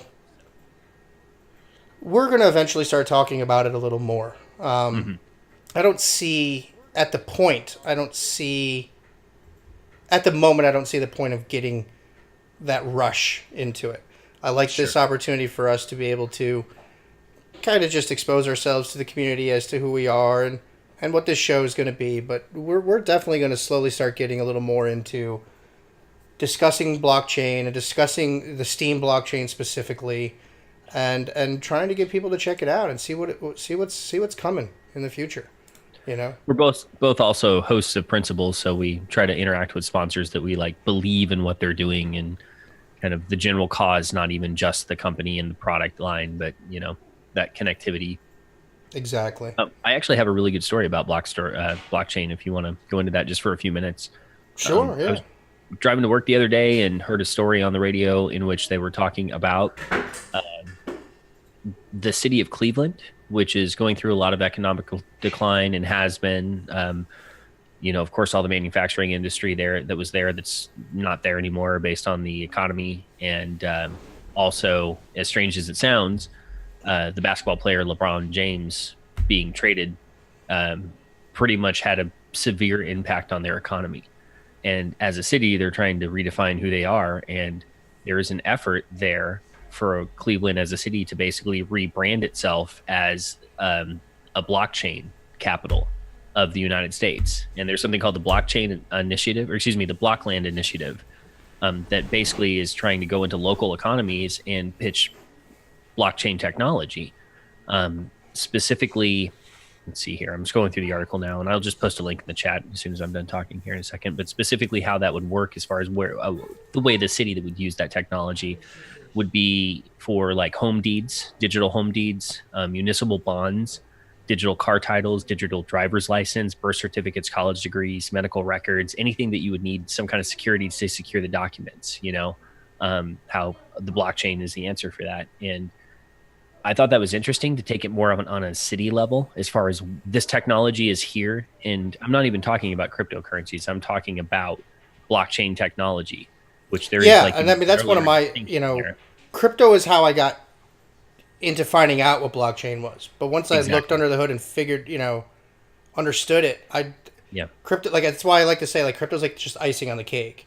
It's blockchain. That's the absolute brilliance of it all. The technology is mind blowing. Yeah, they're even going to like there's local barbers there that are like in kind of rundown parts of town, and those barbers accept Bitcoin as payment.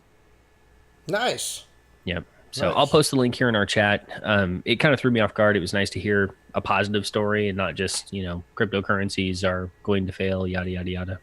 Well, so because these things, the value goes up and down, and it's going to continue to do so as it moves towards mainstream.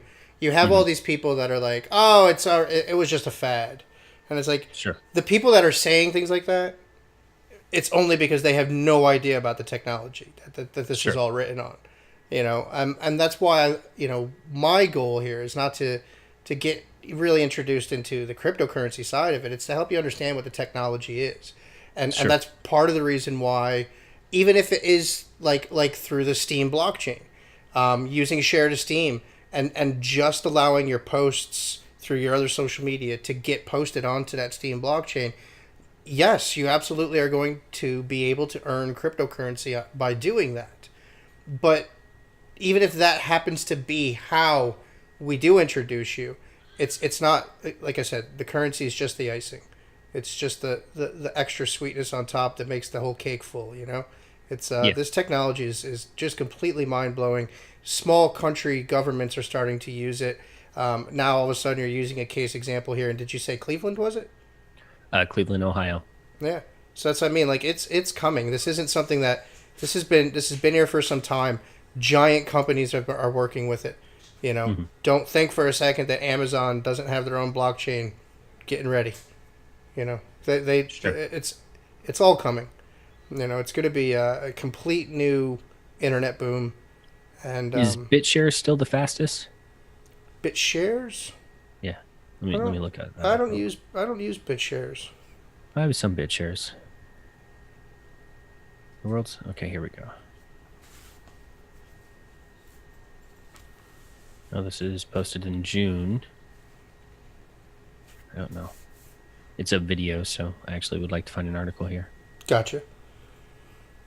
But yeah, so I'm happy with the relationships that we've built.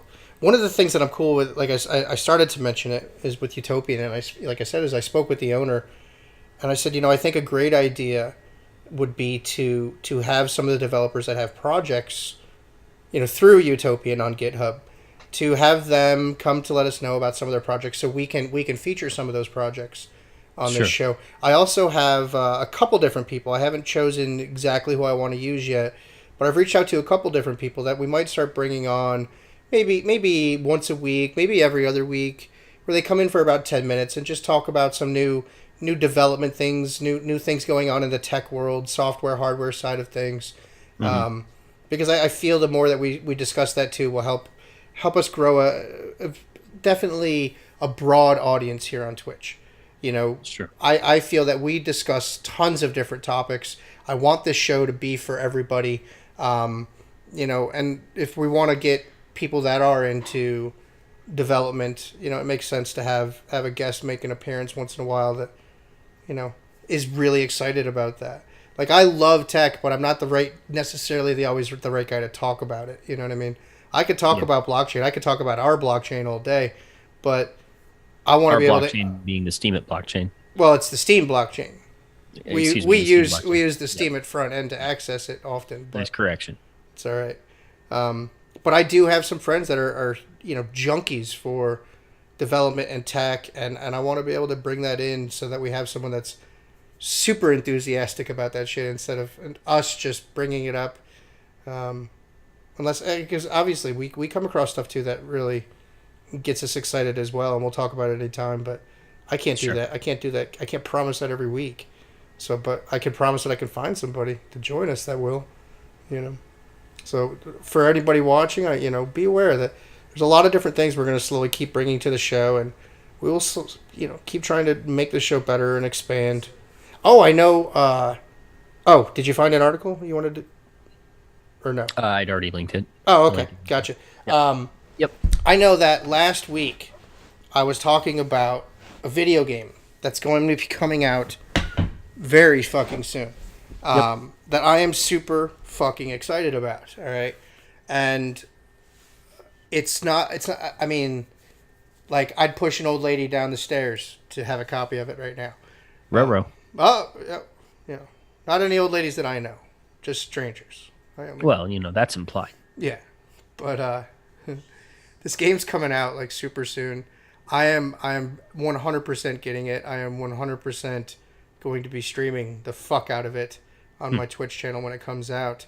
But I wanted to share a trailer for it last week, and I wasn't able for the life of me to figure out how to get that to work properly. I think I got it. Okay. So if you crash the podcast right now, It's not going to crash the podcast. Okay. Okay. But I do think I figured it out here. So, Let's roll. Do you want to give this a shot here? Yeah, let's do it. All right, so I want to show everybody a trailer for a game. It's coming out very soon. It's called Narita Boy. And I'm going to jump into it and see if this works right now. Okay? So this is, fingers Gotta say crossed, we. this is the trailer for Narita Boy. Let's see, display capture.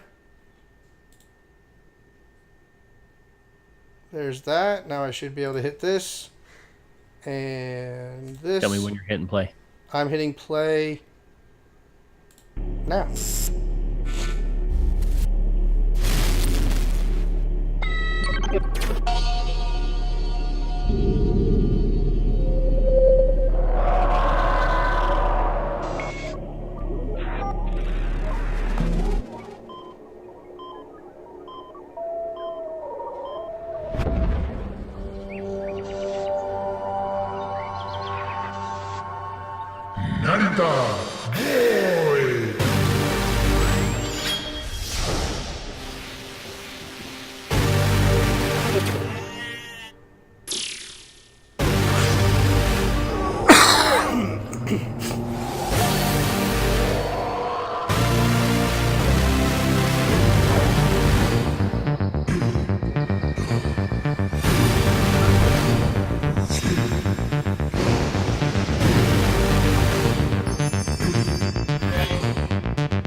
All right. Let me. How about that? I think it played. Yeah, I watched it on the stream. Oh, cool, Yeah, that's really interesting artwork in that game. dude. I am so fucking stoked for this game, dude. Yeah. I'm gonna stream the fuck out of it. Yeah. Yeah. Gaming is interesting. Have you? So is that the first time you have you seen that before? Negative. That was the first time I had seen it. What do you think, man? Does it look like It's something? very interesting style. It reminds me of Far Cry Blood Dragon, that 80s style kind of throwback, or maybe even like an 80s Transistor, perhaps. Like I've been following the development for a while, so like I know what the whole premise is and everything, Sure. but I don't want to give any of it away. Okay. I'm not Well, even. we'll talk I'm about not it. even like looking any more into it because I just want to experience it and its awesomeness all at once. I hear you. That makes sense. But dude, it's my cup of tea right there. I'm so fucking. That's the game I'm stoked for, man. Yep. So thank you for showing that to me. I think that was kind of cool. Yeah, I'm looking forward to seeing more of that when it's released. I'm happy that I figured out how to share a goddamn video finally. Yeah, that works. All I had to do, I just had to do screen capture.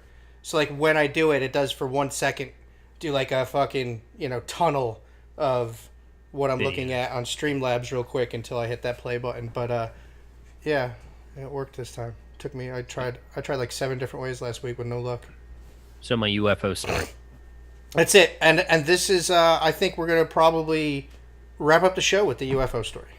Okay, that sounds good. Yeah. So I was younger. I want to say, I mean, it was before I could drive because it was still a point in my life where my mother had to drive me to school. So I would get up in the morning, take a shower, get ready, and then I'd come downstairs, and then my mother would go upstairs and she would take a shower and get ready. And in that time, I would sleep on the couch in the living room. And it was always nice to basically get dressed and then crawl on a big comfy couch that was way bigger than me because I was younger and fall back asleep for a little bit. Well, one day I was laying on the couch, and the way that I was laying, I could basically look out this bay window that was there. And across the street from us, we had a cornfield, and I saw planes flying in the night sky all the time. I lived in kind of the countryside in Nebraska, so it was out there with a big sky to look at, not a lot of light pollution. And I don't know what it was. I remember being kind of like half awake, and I noticed this thing kind of flashing in the sky. It just caught my attention. I was laying there with, one eye half open, and I watched it, and I remember being like not scared at all, but just generally confused. Like it caught my attention, and then I couldn't look away. And it basically was flashing red. Oh man, I can't remember. It was 3 colors. It was like red, white, and blue. Was or this in the something. nighttime or daytime? It was dusk. So Okay. the sun is just coming up, but it's still dark outside. Like if you were outside, you'd have your headlights on. Gotcha. So anyway, so it's this flashing light, and it was flying perfectly horizontally out over the cornfield across the street, like a further distance. It wasn't like right outside the window, but it was bright, and it caught my attention.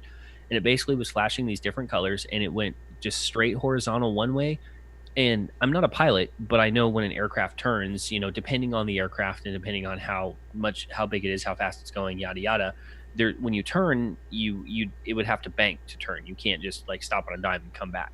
I mean, maybe helicopters could, but in my mind, there's still like a deceleration process where it kind of hovers and then stops, and then they could spin around and come back the other way. This thing basically just stopped, and then it started going the other way, and it went back and forth a couple times. And again, I was intrigued, and I realized what I was watching. I couldn't figure out what it was. I realized it wasn't normal. And I was young enough, I wasn't necessarily thinking UFO, but what made me kind of think it was a UFO right after that was it went back and forth a couple times, and then all of a sudden there was a bright flash, and it split into 3 objects. And those 3 objects were in perfect, like triangular diameter going around as they separated from the flash. One went up, the other 2 went out to the side, and they fizzled the same colors but faster, and they faded away. They were gone. They were there 1 minute fizzling, and they kind of dimmed down, and then they were gone. And it was one item that went back and forth in a manner that I don't think one of an airplane that I know about could do, because it just was like, and it was the way I saw it, the angle I saw it and everything, I was pretty much perpendicular to it. Like I had a 90-degree look at it as far as its side. I was looking at its side, I felt. But I can't explain, not even just the movement, that's what caught my eye, but there was a flash, and it didn't like fill the night sky like a lightning strike or something, but there was a flash right there at that point. It was a flash of white light, and then it became 3 items, and those 3 items separated in perfect geometrical fashion, just perfectly. As one went further, the other 2 matched the speed and distance, and I mean, it's like it exploded out, but it wasn't like a control, it was a controlled explosion or something, because they went out slowly, and they were fizzling a lot more than the one item was originally. They were like flashing crazy, and it's like somebody had it on a dimmer switch. They just started to separate, and by that point when the flash happened, I was like wide-eyed and watching it. And I remember, like, as far as the experience in the moment, I remember when they fizzled out, I just laid there perfectly still. And it wasn't that I was scared to move or anything, but there was just like this moment of disbelief where I realized that after the flash, I was like, what the hell did I just see? But I just sat there and looked at the sky for a long time, expecting like something to come back or for there to be, I don't know, more lights or something. And, a few minutes later, I got up, and I don't even think I told anybody about it that day, but I remember it vividly, and it's something that stuck with me my whole life as far as not being able to explain the flash and why it separated and the way it was flying, that it just disappeared into thin air. Like, it didn't make any sense to me. Yeah, that sounds like a fucking UFO to me. Yep. For sure. So. That's my take on that. That's the best of my recollection of that experience. You were how old? How long ago was this? What's that? You were how old were you? I see, and I don't specifically remember. It had to have been, I would say, somewhere, let's say around like 7th grade, maybe 7th, 8th grade, maybe. Okay. Got my driver's license in my sophomore year, so it was several years before that. I remember being younger too, like laying on the couch. It was a big couch to me because I was smaller. Interesting. Yep. Yeah, just one morning before school. Sounds like a UFO to me, dude. I can't explain it. It's definitely not. Jonathan's answer was the right answer. I don't know what else it would be. It's not the type of UFO I saw, but that sounds like a fucking UFO. Yeah. And even that, knowing that there's multiple kinds. You know what I mean? Like, because what I saw sounds nothing like what you saw. Sure. Which makes me think, that's not the same peeps. Yeah. So, I mean, space is fucking vast. And it's a big one. Yeah, that's, I don't know, man. I don't know what's out there We're talking about penguins in football. Yeah, right? Hey. Apparently we're talking about UFOs too, so. No. I felt like it's interesting to hear those stories. My coffee's gone. I'm having pretty close to the same problem. I think we're done for today though, huh? That works. I mean, it's got to be close to 2 hours. Yeah, no, we definitely hit our 2 hour mark. Was there anything else that you wanted to No, mention? no. Anything that needs to be mentioned this week? I mean, we covered our sponsors, and we covered a little bit about blockchain, and we covered UFO stories, which we promised last week. Anybody that we Thanksgiving would do that. recipes. Talked about Thanksgiving, which had occurred. We talked a little bit about sports. I think we kind of ran the gambit a little bit. Okay. As long as there was nothing else. I think one thing we could mention, that we said we would wait, but we don't have to go into full detail because again I don't have the stats in front of me. We could probably for next week's Word doc toss it on there so we can go into detail once about it. But I do know that they're having a lot of success fighting and capturing and disabling the fires out in California. I've seen capturing, containment. I've seen one of the big fires that did a shit ton of damage was at 95% containment as of like yesterday. Yeah, it's the campfire. Yeah. So I feel that we should put it in the docs for next week. I wouldn't mind, as a matter of fact, because of how contained it is now, I know that there's more facts available to us. I'd like to maybe show some recognition to some of the responders that have gone above and beyond, possibly.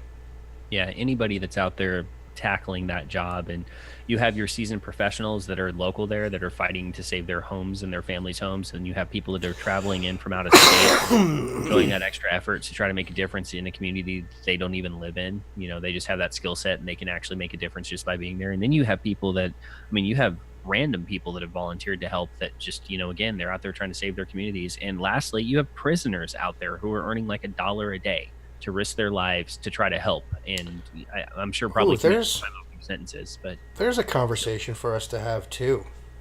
Yeah. You want to talk about slave labor? Yeah, make a note of that. I like that. That's something I can chat about. Yep. For sure. And just randomly mentioned that was interesting. But I do want to make sure that people know that there are still a lot of people out there in need that can use help. If there's so many different places that you can reach out to if you want to donate, whether it be money or clothing, or there's just a plethora of need for a lot of people that have been displaced from these fires. If you're not sure where to go, reach out to your local Red Cross, and they will put you in the right direction. Again, there are numerous places you can look up. There are numerous places you can donate. But again, if you're not sure, just your local Red Cross will tell you exactly who to go through and where to head to. But I think now that it's come to a lot more containment and there's a lot more facts available and people that we can give shout outs to directly as well, I think we should go ahead and do that for next week for sure. Okay. Well, I made notes of that so we can continue that conversation next week. And, And then we can talk about confined slave labor in the prison systems. Share thoughts on that. That'd be an interesting one. Yeah, why not? Why not? We signed up to Changelog. I got my first newsletter. I don't know if you did yet. But, yeah, I've gotten a couple actually. It goes to my main email account, so I even get a notification on my phone. Have you been did you click the one that's only every Sunday, or did you click the one that's daily? Because they have a daily and a Sunday only. I clicked the daily one. Oh, okay. So I set mine for the weekly one. I see. If you choose to stay with it, if you're finding anything interesting, do that for sure. Me, I didn't feel like getting an email notification every day from it, so I set mine to the weekly one. But yeah, we both signed up to Changelog so that we would have a little more notice of trending repositories and development on GitHub, which I think is beneficial because I could share that information with those that aren't aware of it over on Utopian as well, and do work for our sponsors instead of just having them work for us. Bridging the gap. That's it. So yeah, I think that's it. For this week. If you guys interested in GitHub, go to Utopian.io. That's utopian.io. If you want to just find out if you can make money sharing pictures on Instagram or any of your social media for that matter, go to sharetesteem.com. Other than that, I am JonnyClearwater. And I am GiftedGaia. This is Like Minds. We will be back next Saturday. Next Saturday is at a different time, though, huh? We're going to do an evening cast. So next Saturday, what time are we looking at? If applicable, I'm thinking about 8 p.m. Eastern. Oh, that works for me. Okay. That works for me. I can confirm that right now. So next week, folks, 8 p.m. Eastern, and that'll be Like Minds episode 4. It has been a pleasure. Good times. I was going to say it's a pleasure entertaining all of you, but it's up to you if you're entertained. But as always, Jason, it's been fun talking with you, bud. Yeah, good chatting. I am going to go ahead and put up the logo screen, let some music play, hit my mic. I will leave Zoom running on the laptop, and I'll do, after one song plays, I'll do an after with you in just a minute. Okay. All right. Bye, Thanks, guys. everybody, so much. You guys have a great day. Signing off.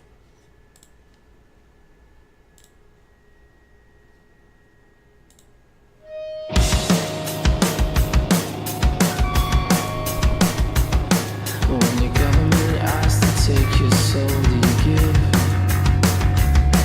A Caesar and a twisted social cast to